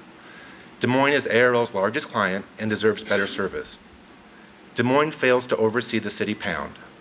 The city pound currently claims to collect no information on what happens to stray family pets collected by the pound. Officials who are nominally overseeing the contract with ARL claim they are not able to collect information because the contract does not allow it. This is incorrect. The contract states in section 9B9, quote, ARL agrees to do and perform the following: maintain and provide to the city, as requested, records of all activities performed as a part of this agreement. This is not a criticism of ARL. There is no data to evaluate the current operations at the pound, so to criticize or endorse their performance is unfounded and reckless. Des Moines historically has failed to manage the pound. The city has a poor record of failure prior to the contract with ARL. We only know this because the city did keep records of what happened to pets when the city operated the pound. Thousands of pets were sold for research and lost and unaccounted for each and every year. During the period of 2000 to June of 2005, 11,424 animals at the pound were simply unaccounted for. The disposition is listed as miscellaneous, and the city will not define what that means, other than there is no record as to how the pet was disposed of by the pound. Total intake during this period was 45,005 animals. This means 25% of all animals brought to the pound were simply lost and unaccounted. Approximately 6 animals per day, every day, over 5.5 years. Eric, I'm sorry. I don't want to interrupt in case you have new information, but this, given my notes from your last statement, this is getting pretty close to a repeat of what you talked about before. Yeah, I didn't get it complete last time. I'm done. I just have a couple resolutions I'd like to ask the city to consider. Please, thank you. The city, Des Moines should take 3 immediate actions to improve city operations. 1, make it illegal to sell or give pets to research facilities. 2, report the performance at the pound in accordance with the Maddie's Fund Asalamar Accords. And 3, require each animal group which takes animals from the city pound to report on the final disposition of those animals. And that's it. Thank you. Thank you, Eric. I'll make a motion to receive and file the information.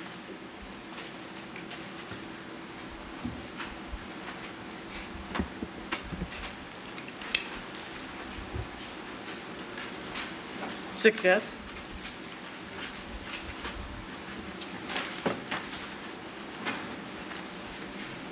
All right, that was item 35. That now takes us Thank you. Yeah, thank you. We received them. to item 43. Item 43 is a recommendation from the city manager. This one, 43, is confirming the appointment of Matthew Anderson as Assistant City Manager, Council Communication number 12-467. Mr. Manager, would you like to make comment on that one? Thank you, I Mr. see Mayor. a familiar face here at the table. It is, it is actually quite unusual in my experience to have the heir apparent to actually show up at the meeting, so I guess this is an indication of Mr. Anderson's commitment to the job when he actually comes to the meeting and sits through it when he's not quite yet employed. I think I've talked to most of you. Matt used to work for the city. Yes, it is. Yep. Matt used to work for the city in economic development, did a really wonderful job for the city, and I think most of you recognize that for the city of Des Moines, economic development is one of our primary objectives going forward. It'll make the difference in how successful the city will be in the long term. Matt has the kind of skill set that will, I believe, make us more effective in that arena than we've been in the past, and I'm very pleased that he's agreed to come back to us. It is a bit unusual to leave city employment and take a job with a really outstanding real estate firm like Knapp Properties and then come back to us. So suffice it to say, I'm very pleased that he's here, and I will tell you, I think the response of the organization to the news of Matt's return has been very positive. So I strongly recommend it to you, and I'm sure it looks like Matt is here to say a few words in his own behalf. Mr. Mayor, Matt Anderson, 4211 Adams Avenue, Des Moines. I just wanted to say thank you again to all of you and to Rick for the opportunity to come back, and I'm looking forward to hit the ground running. You just couldn't get away from the chaos, could you? I love the chaos. Thank you. I will. Another speaker to speak? Sorry. Yes, indeed. Yes.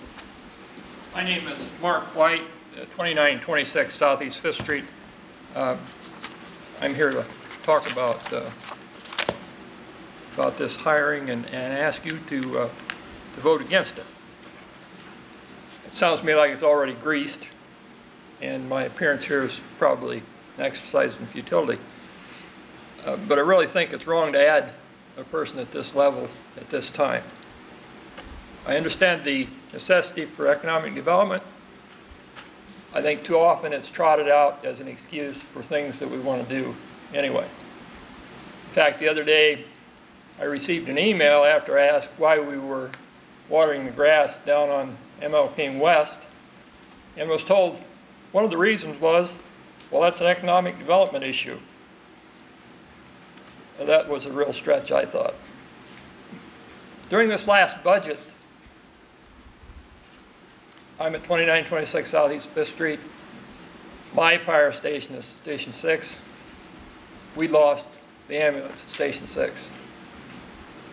Please tell me how we can justify adding a $125,000 position, and tell me how that is more important than the ambulance at Station 6. Thank you. Can I? You ask a fair question, and I think you deserve an answer. My answer is this. I honestly believe that if the city does not do a good job expanding our tax base, what's going to happen is the increased cost of government is going to be shared by only those of us that stick around. You're going to stick around, I'm going to stick around, and our taxes are going to skyrocket. We have to have a growing pie, and the way to grow that pie is by doing smart community development and employing people that can attract jobs and businesses to our community. In this particular case, it's easy. Matt has a proven track record that's astonishing, and I think if we don't do this well, we're going to have to close down more apparatuses and more fire departments because our tax base will shrink if we aren't smart and wise about how to do this. If I didn't think that the work that we did in community development and economic development through our zoning commission and our community development staff, if that wasn't making the pie bigger, I wouldn't support it. The reason we need a bigger pie is to save jobs like you referenced before. And that's why I'll support it. Mr. Mayor, may I respond to that? Well, we're not really hoping for a debate, but Thank you for hearing me. I would just like to add for the benefit of the public that's listened to the discussion as well, and thank you, Mr. White, for being down here, but the information that we have in the blue letter actually indicates that there will be a $3,000 reduction in the budget. We had a vacant position, a couple of vacant positions that had not been filled when the budget was approved, and I concur with Councilmember Coleman's comments regarding Mr. Anderson, and the role of economic development within the city is absolutely critical, and I'm extremely pleased that he's chosen to come back to the city, and I think that the city will really have the benefit of moving forward with some significant projects. Not that the existing staff has not done a good job. They've all stepped up to the plate and done a very good job, but Matt has had the ability to really work with developers and take the city of Des Moines to a new level. So I'm looking forward to the opportunity of working with him. Did I get that right, Mr. Manager?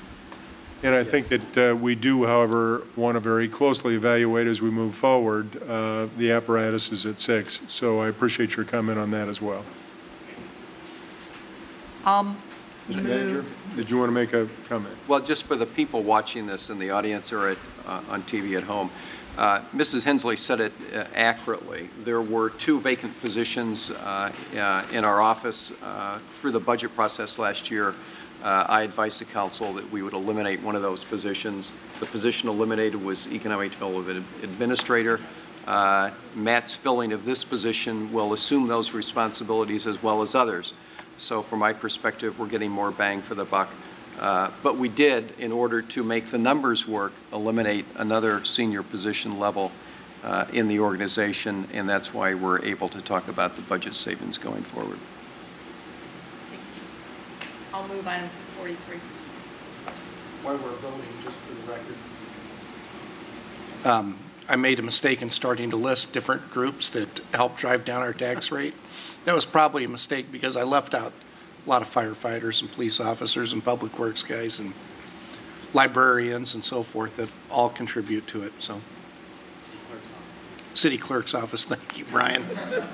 All right. 7 yes. Item 44 is approving support for local government collaboration, Council Communication number 12-441.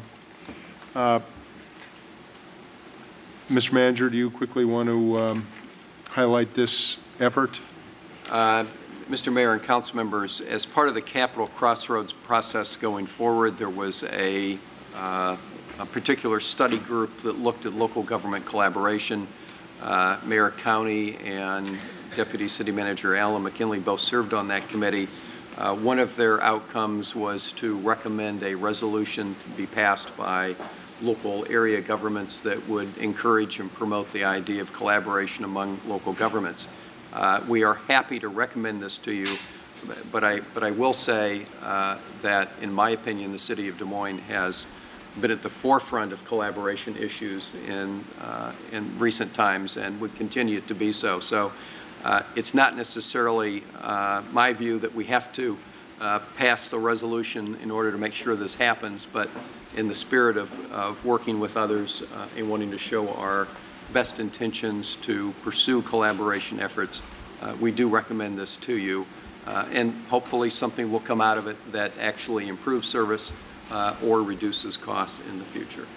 And I would also add to that we have an extensive number of 28E agreements with various agencies in this area that are all supportive of collaboration efforts and certainly are fully open, not only this council, but our city staff, into looking at any other opportunities that present themselves.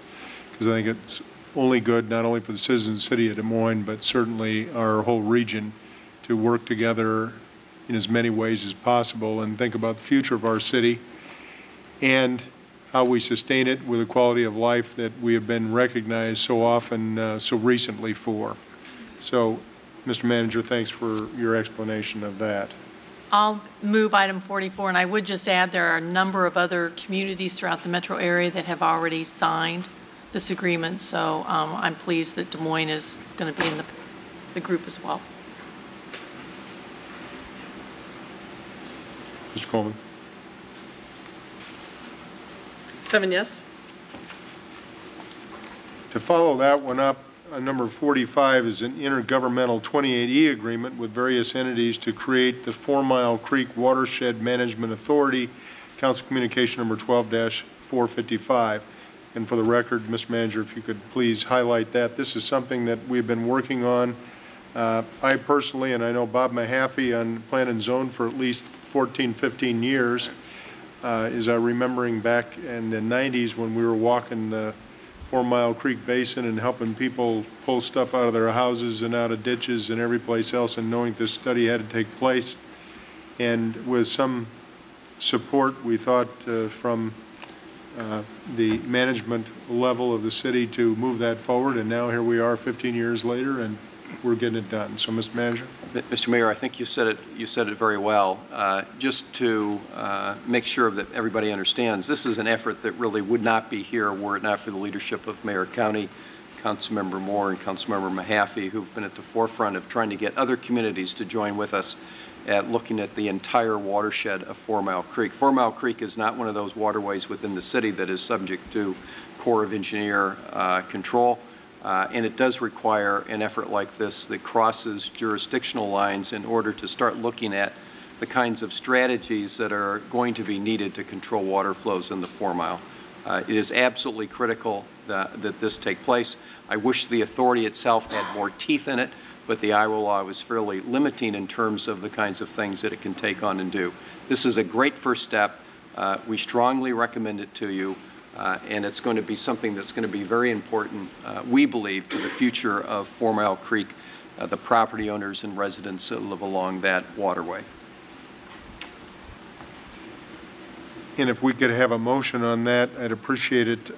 Also, I just want to, as we think of this, to add, we have issues in the Des Moines River watershed and the Raccoon River watershed, and certainly watersheds of rivers all across this state and quite frankly all across this country.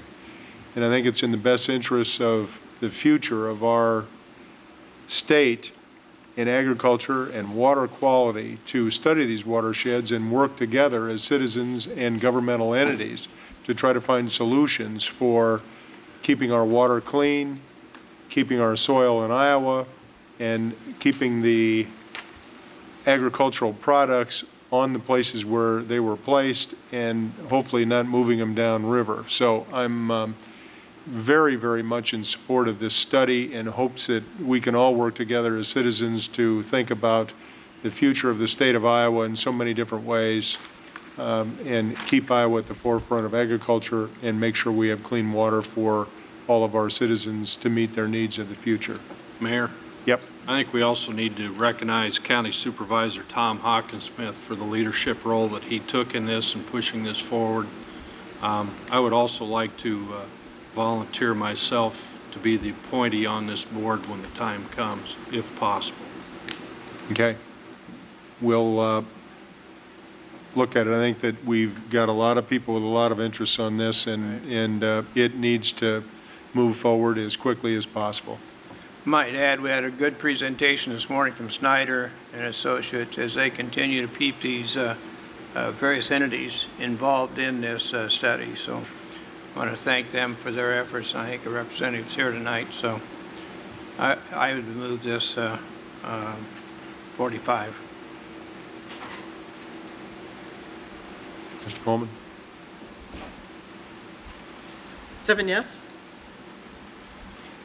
46 is a service agreement for joint maintenance of the Walnut Street Transit Mall with Des Moines Area Regional Transit Authority, DART, and the Downtown Des Moines Self-Supported Municipal Improvement District. Anyone here to speak to this item? I'll move item 46, and it's my understanding in looking through the agreement that this will terminate the beginning of the new Central DART station when that goes into effect. So that would be, this is really only for a short period of time, a 3 to 4 month period.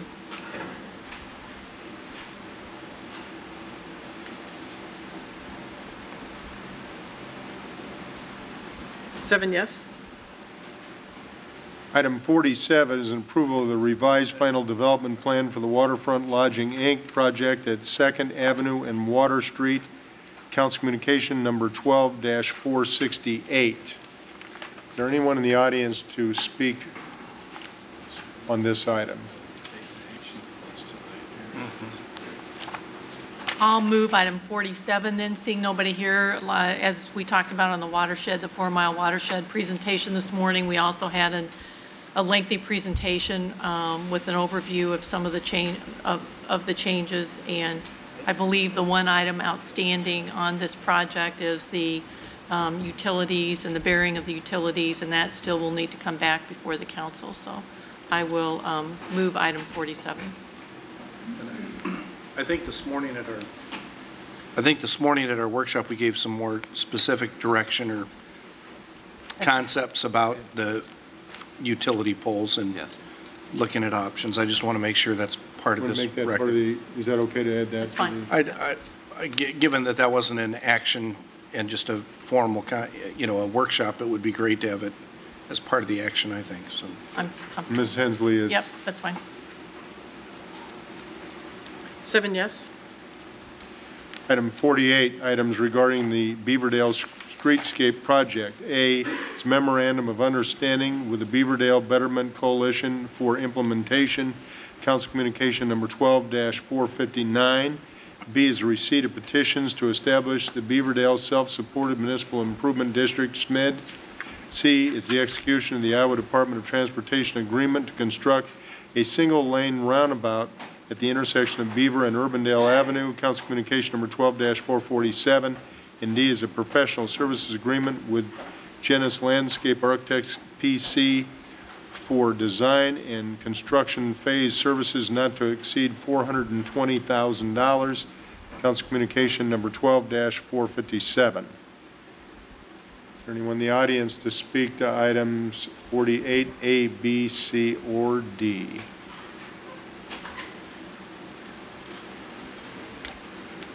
Seeing none. Go ahead. I'll move it, and Sheila Navis is here, who's been the kind of the heart and soul of the project, keeping it moving the last couple of years. And I know our community development staff has been in deep conversations about the specifics of this agreement. I'll move it all. It takes us to the next step and the first really formal step of action. So it's a great project. I was doing some research. It was on our agenda in 2002. 7 yes. It's crazy. Item 49 is to rescind the Traffic Safety Fund grant for $360,000 awarded to the city by Iowa Department of Transportation, IDOT, for the proposed Hubble Avenue restriping project from East 18th Street to East 33rd Street. Council Communication number 12-449. Is there anyone in the audience to speak on this item? If you'd like to speak, we'd ask you to come forward, please.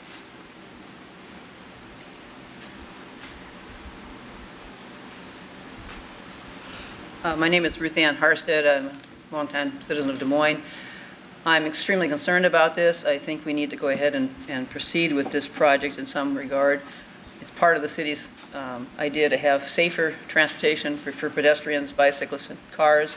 And this shows, even the Ingersoll project shows how much safer it is for vehicles, fewer collisions, fewer problems when that was implemented. And I think we definitely need to proceed with this and not rescind the grant. We should go ahead and there have been lots of meetings about this. People have given a lot of input, and it was a 4-3 vote to go ahead with the project. And so I think rescinding the funds seems...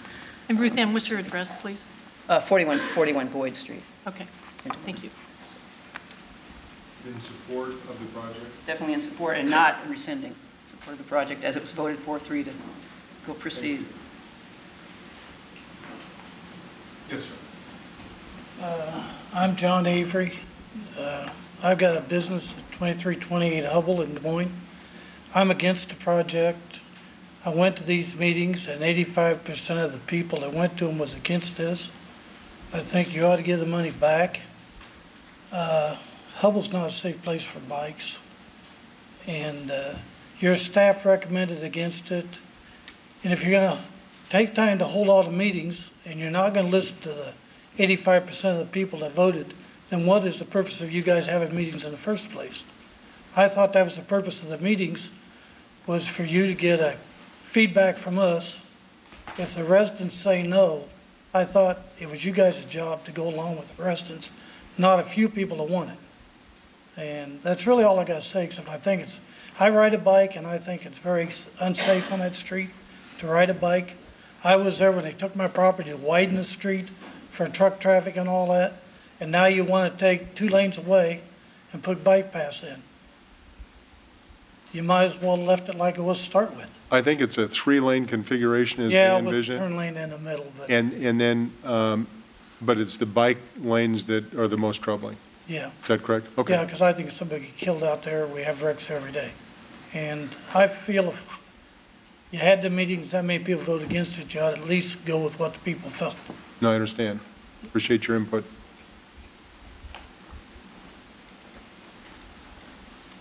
Hello, ladies and gentlemen, or lady and gentlemen, I should say.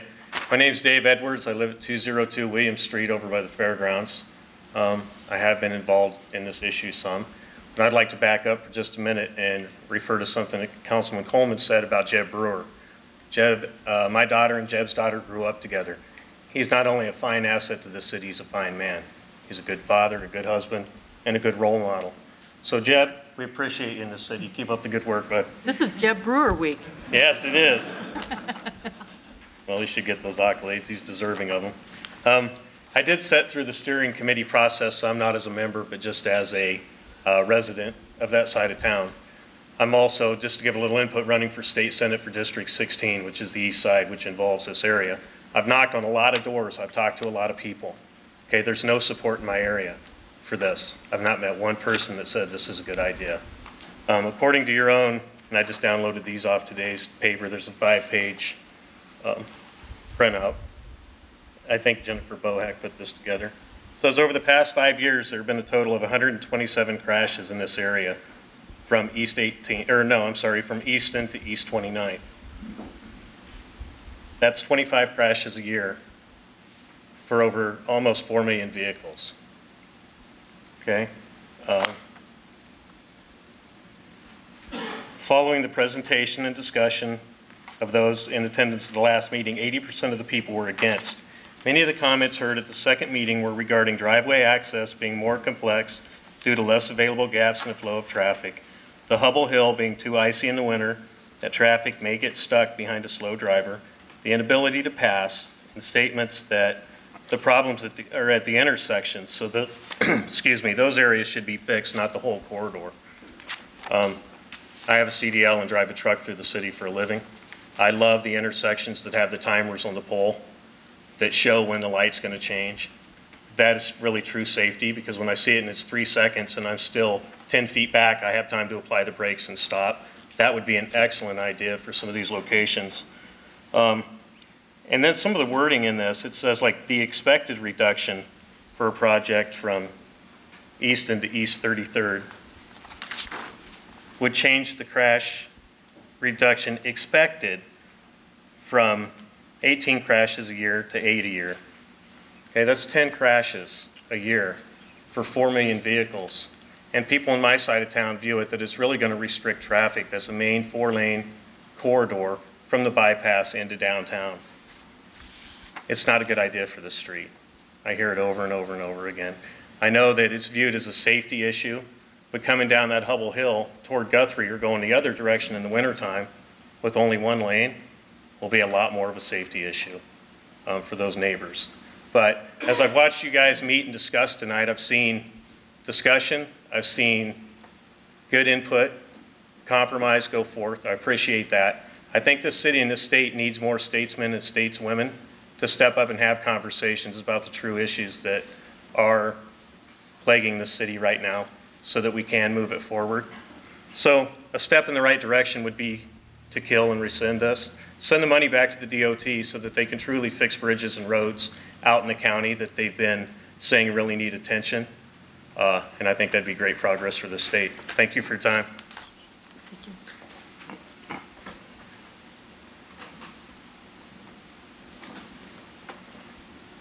Thank you, Mr. Mayor. I'm Stanley Holt with Des Moines Feed Company, 2010 Hubble. We're on the street. We know what's involved. One of the issues I see with narrowing Hubble down, which is a main thoroughfare into town, it carries a lot of traffic from Marshalltown, from Highway 30, all the way down. We were very, very glad when Hubble was widened itself in town. We were more than happy when 330 was widened, and on up to Marshalltown, it made a flow of traffic very, very easy. And if there was slow-moving vehicles or farmers moving implements, you could still go around without endangering yourself or the oncoming traffic. The issue I see with what we're trying to do is that we're bringing 4 lanes of traffic down from Highway 30. I should say we have 4 lanes of traffic, 2 lanes coming down. Can bring 2 lanes all the way that include Marshalltown folks, Melbourne folks, Rhodes, Baxter, Bondurant, Mingo, all those that are coming down to downtown or into the district area, suddenly gets funneled down into 1 lane at 4 Mile Creek at East 33rd, where it begins a hill up over Hubble Hill and then down to Guthrie, which in itself is can be quite dangerous on certain wintry mornings and wintry days. Then to continue that on down past the commercial area of Kmart, Richmond Gordman to the fire station at Easton Boulevard, and then open it back up to 4-lane again, to me is not real conducive to traffic flow. I realize that there is need of perhaps bike recognition. There are much safer streets to be using for that than Hubble Avenue. I think, as was recommended, we do need to be wise what we do. Traffic will flow best, 2 main lanes to go through, and I think it should be rescinded. Thank you.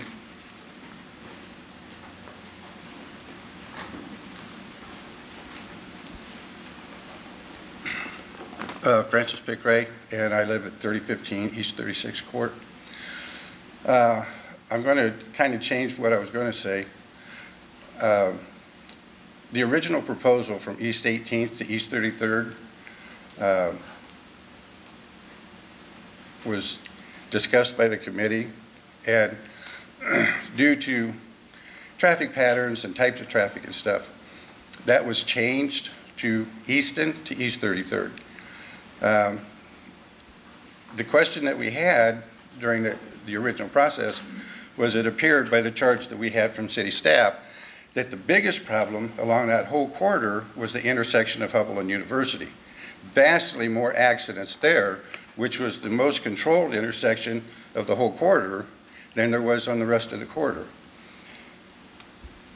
Now, the last committee meeting that we had, we went with Easton to East 33rd. We cut off the Easton to East 18th portion. That made Guthrie and Hubble the worst intersection. But even at that, it was still probably half or less of what the university section was. Okay, now my question is, looking at the screen, it says that you're voting to rescind the project from East 18th to East 33rd. That's different than what the committee was discussing as we were talking about Easton to East 33rd. So I'm kind of confused as to what is actually happening here, because this what's on the screen is different than what we talked about and what city staff recommended. Okay. Francis, I appreciate it. Probably need to have Jennifer clarify this, but we have another speaker here if you would like to speak, sir.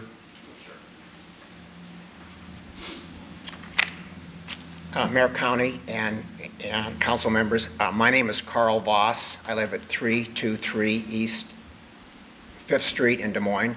I chair the Traffic Safety Committee. It's a city advisory committee. Unusual, but we did vote counter to what the city staff recommendation was on this issue. We believe that this is largely a safety issue. That I think one thing we can all agree on is that traffic moves too fast on Hubble Avenue. And one thing that 4-lane to 3 conversions throughout the U.S. prove that these conversions work. And across the U.S., you'll find that the auto collision is reduced about 29%. Much of the conversation that we're having about this really mirrors the initial outrage and at public meetings regarding Ingersoll Avenue. And that's not too surprising. Cities across the U.S. have similar initial reactions to these safety measures. And yet, Ingersoll and Beaver Avenue and other places that they've done a 4 to 3 lane conversion, it works. Further, there are several actions that the City Council has taken that really shore up going forward with this project. And that includes the City's public safety goal, that's a 2008 council approval. Residents and visitors will experience a sense of safety in all neighborhoods and in all activities. Also in 2008, you approved this very much mirrors what you've approved for the city's green goal. The City Council approved a complete street policy in 2008. Many of you were on the council at that time. You also approved the city's bike and trail master plan. You approved that in 2011. And you initially approved the application for this grant in late 2011. So I would ask you to take a closer look at the project. There was plan number 5 that was approved by a stakeholders committee meeting on this that approved restriping from Easton Boulevard to East 33rd.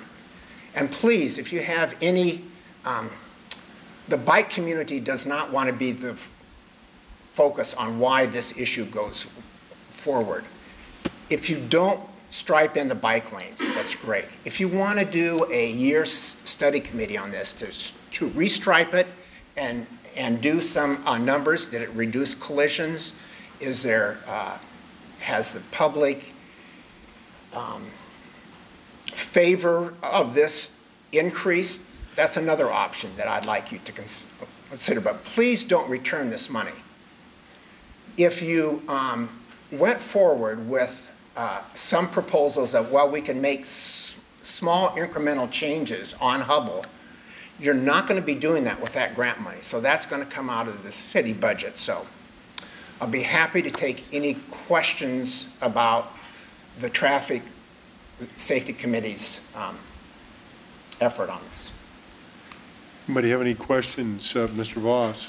Carl, appreciate your coming down. I have a question. Yeah, sure. I attended the Traffic Safety Committee meetings, as some of the others who were out here spoke. And to show how the committee was divided, originally it voted 5-5, so there was no decision one way or the other. The next was a 4-3 vote, so they had opposition even on the safety committee of trying to approve this. So it only, had a minor fraction of the committee who voted for it, or against it, and some for it. The others, and I think Jennifer can clarify as far as what was there. The special committee did suggest an alternate plan, which was number 5, I believe.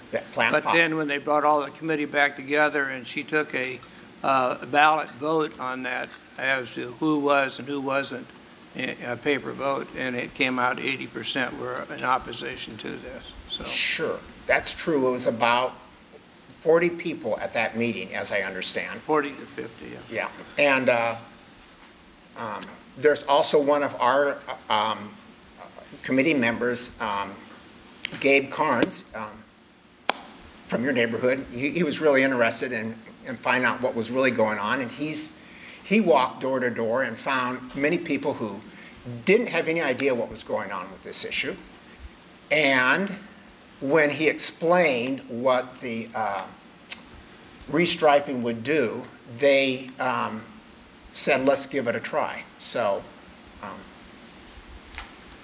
we're not in agreement on this. No, we certainly aren't in agreement. I wonder if we do need to make safety improvements, and I think this is, whether it's striped or not, the Jennifer's committee department is going to look at that and see what can be improved as far as.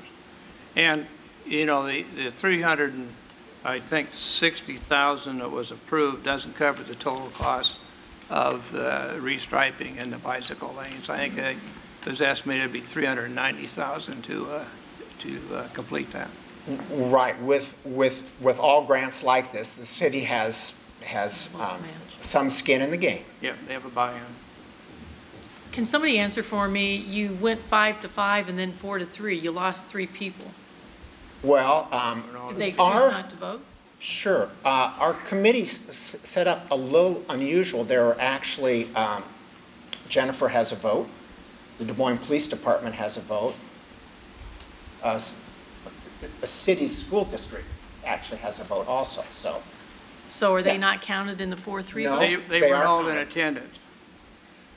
So they were in attendance and voted against or returning this when it was a 5-5 vote.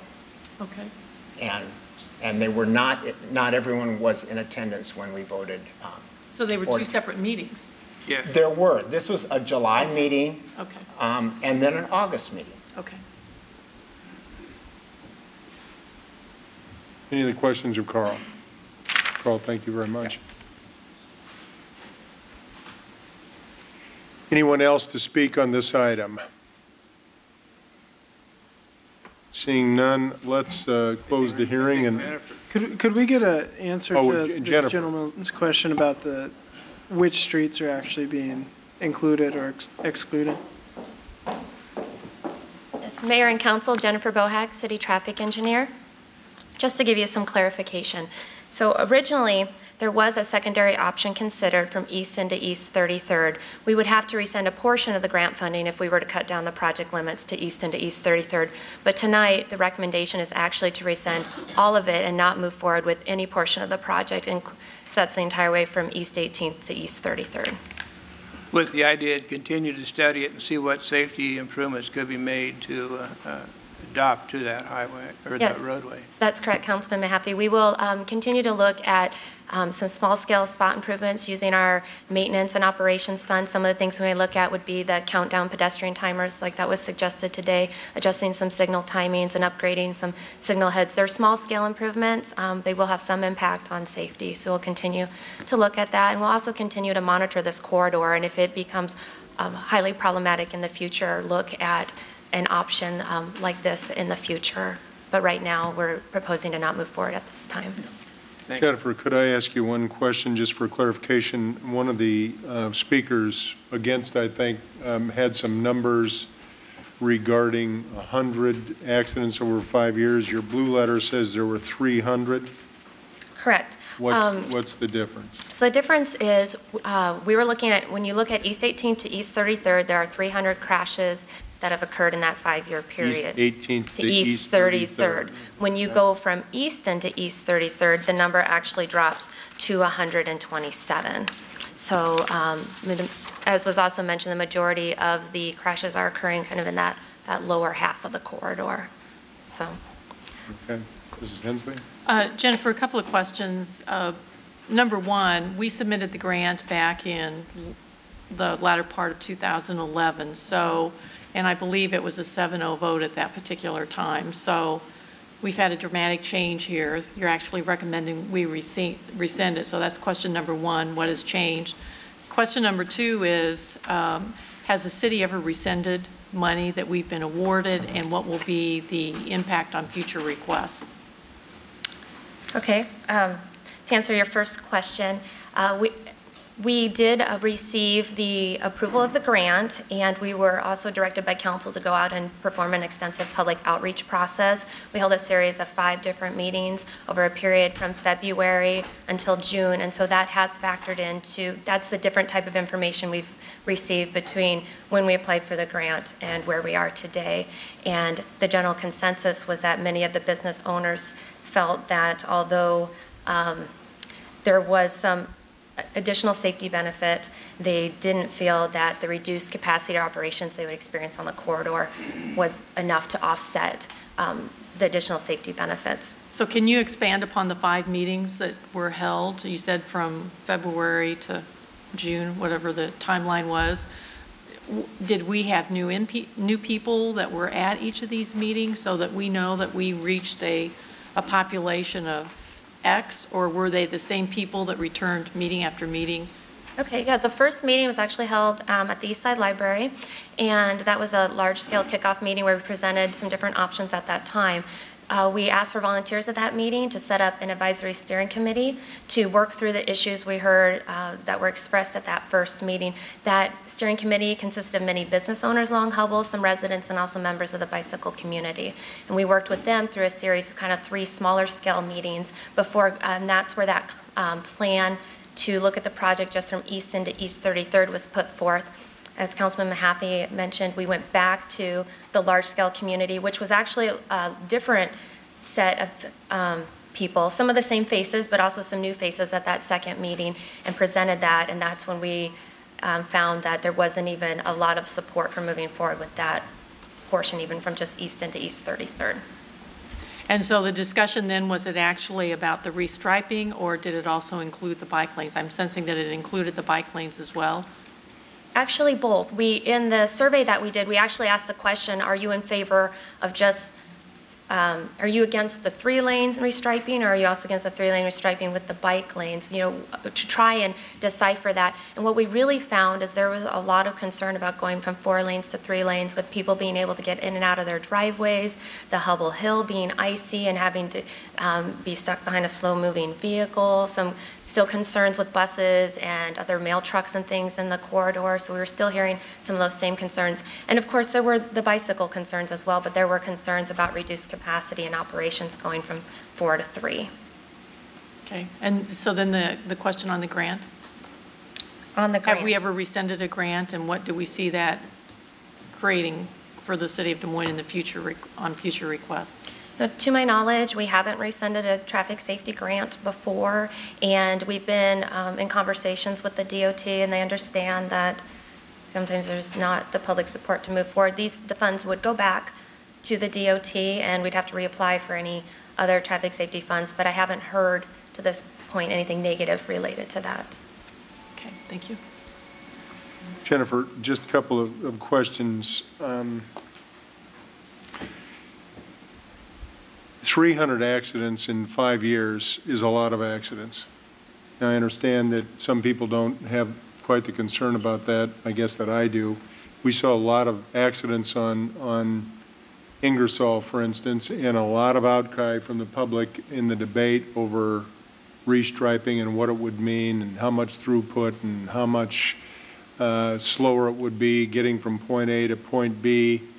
And it's my understanding at this point that most of those concerns that were voiced by the public and the businesses up and down Ingersoll, which was, I believe, almost 3 miles worth of that street was striped, that we had significant reductions in accidents and personal injuries, and we had also in measurement in terms of the amount of traffic, because the businesses were concerned there'd be a lot less people to be able to get to the businesses and take so much longer, that the travel time was not reduced but about 15 seconds, I think, from Polk Boulevard to ML King, and that on average, and that during the business day, there's actually more traffic on Ingersoll than there ever was before. And I'm mostly interested in public safety. If sometime down the future there was adding bike lanes made sense, I'm a biker too, like a couple of the gentlemen here. I certainly am most concerned because with the kind of traffic that's there, and by the way, it seems to me like Ingersoll carries a similar amount of traffic, if not more, than Hubble does. And so I'm concerned about public safety, and I just try to tell me in that regard how you folks feel about what alternatives you're going to present that are going to help us out. And I think Bob's got a couple of good ideas about some traffic signals and some other things, which I'm supportive of also. But I do get calls from people out on Hubble that are concerned about increasing traffic as time goes along, and how are we going to deal with that, and how does turning the money back solve that problem? Well, if we do turn the money back, we can move forward, like I mentioned, with some spot safety improvements, looking at some signal upgrades, some better signal timings and things. We can look at improving some sight distance at different intersections and things like that, which will have an impact on safety. We will, until we can do those smaller scale improvements, it would not have as much of an impact as this larger scale improvement. But we will still move forward with looking at those key areas of concern that were brought up through our public input process. You know, thanks to the DOT, they've helped us a lot at the university and Hubble when they opened up Easton. Right now there's, I don't remember the count, like 3,000 cars a day using Easton, and which would have taken away from that intersection there at the university and Hubble. That's correct. We've actually seen volumes drop on Hubble as that Easton connection has been opened. All right, any other questions or comments? Skip? Well, I'm glad that there was a public input component to this. It's always good to hear what the residents have to say, but I've got some real concerns about different things that I heard through this whole process. This started out as a traffic safety issue, and a handful of people took it and turned it into a bike lane issue. Now we've got the head of the Traffic Safety Committee saying that we're willing to eliminate the bike lanes. We heard that in about the middle of the process, and the people who were up in arms about bike lanes all of a sudden switched to, well, we're anti-3 lanes. It goes on and on and on. I'm going to support what the majority of the people want, and that would be rescinding the money. But I think there's been a huge misconception in this whole project. I just wish there had been more people on the other side coming to the meetings voicing their concerns. I have heard it. I've heard people saying, you know, we need to do something about Hubble. I've actually heard them say we need to slow the traffic down, and I think the 3 lanes would do it. We've heard Carl talking about nationally it reduces crashes by, what'd you say, 29% by going to 3 lanes. And to me, rescinding the money and then trying to fix it with our own dollar when the state's offering us money to fix it. But if the motion is made to rescind the money, that's the way I'm going to have to vote on this. Any comments? Any other council members? I just would, you know, and I don't know what the motion's going to be here. I'm not going to vote to rescind. I won't support that, and let me just share with you why. Number one, I fought hard to get Ingersoll restriped in the bike lanes, and it was not an easy battle. I mean, I spent weeks. I went to every single business on Ingersoll, and I had some that didn't want to talk to me. I had some that couldn't understand why we would be, I had somebody stand at that podium and say I was going to have to pay for the blood in the street. I mean, so it is a very emotional issue. People are afraid of change. They don't want change. And, you know, I sit up here and think I've got to make a decision that's in the best interest of the city. We as a council have voted to be a complete street city. We have voted to be a green city. We have voted to make sure that we ensure public safety. And we have all of the experts telling us that this is the direction we need to go. We've got additional CMAQ money for downtown striping. So am I going to have to deal with this downtown as well? We need to make a decision. We are a city that's a complete street city. We're going to go green and we're going to address public safety, or we're not. And this is a part of what we need to move forward with. You know, I believe that we've got some resolution here that let's take the bikes off the table right now. Let's just do the restriping and try it for a month or for a year. I'll guarantee you, I will guarantee you, people that are opposed, once they understand how it works, are going to come back and say, you know what, that was one of the best decisions that's been made. Because that's exactly what's happened on Ingersoll. I have people that come and stop and say, you know what, we didn't believe you, but I've got business now in my store, in my facility that I never had before because they're going slow enough that they can see and they understand that I'm there. So I just ask the individuals, I know we've gone through a process, but it's the fear of the unknown. We've got a proven track record on Ingersoll. We've got additional projects coming down the pike. And I think the decision tonight is not about Hubble, but it's about, is this city going to continue to focus on being complete streets, green, and public safety? And if we rescind that money tonight, the answer is no. And we better move on and figure out which direction we're going to go. So I'm not going to vote to rescind it. That's fine. How do you tell these people who live there and have real investment in that area that they don't know what they're talking about? I would suggest, Bob, and I'll do respect, I know we disagree on this, but I would suggest that they go and have a meeting. At a minimum, we sit down and arrange and have a meeting with individuals, residents, businesses on Ingersoll. Because I'm guessing that they would learn a lot and might think about it differently. But you got altogether different business. You got walk-up business in Ingersoll. There isn't walk-up business on Hubble. There's some. We have one more speaker. Well, I think I have a different area you might want to look at that's a better comparison for Hubble, because on Aurora, we had 380 some accidents between Merle Hay and Hoover High School. And you guys did approve the resurfacing to 3 lanes, but the community did agree to not allow it to be bike lanes, so they are not designated as bike lanes. Now, in regard to public safety, what I'm going to suggest you make as a proposal at some capacity is make the comparison, run the DOT numbers prior to that for accidents, and then run the DOT numbers now, because accidents still happen. But now, with it 3 lanes, it's mainly when it's icy, because we have a similar hill. So mainly when it's icy, I've seen 3 or 4 myself, but prior to the resurfacing, people were speeding. It did slow traffic down, I will say that. The concerns with getting out of your driveways and that, it is easier to pull out onto Aurora, I will give you that. You know, I guess, I think it would be a better apples to apples comparison for Christine, than comparing it to Ingersoll, because we do have a similar hill. I just want to toss that out there. Thank you. Another comment?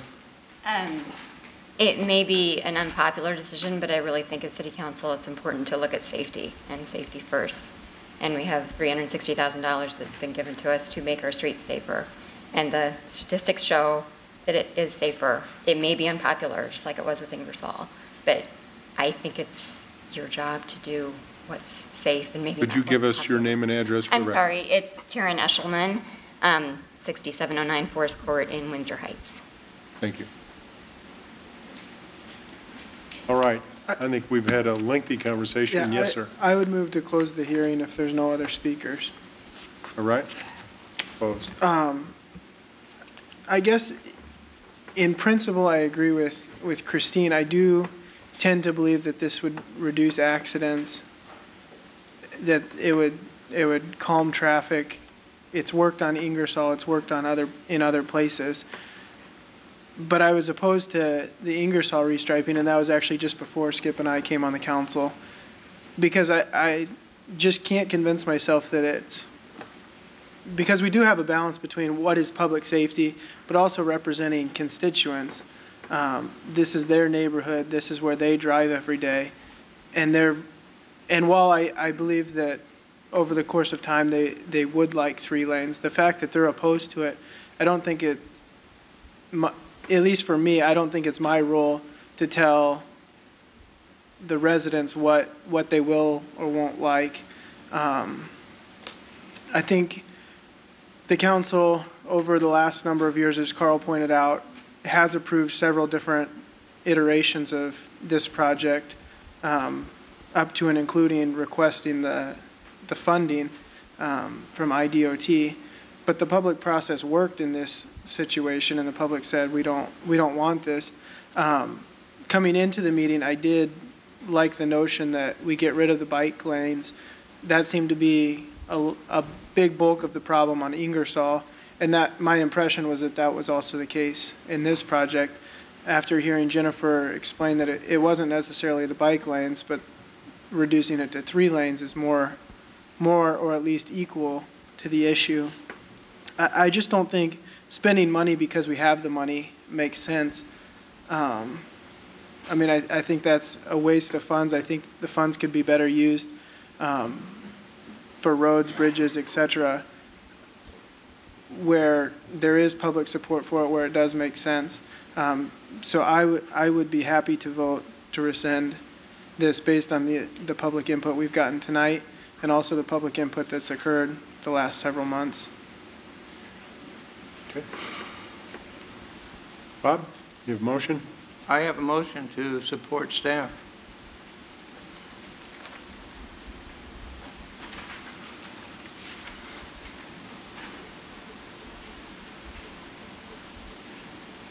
Four yes, 3 no. All right, what does that mean? That means that the money is rescinded.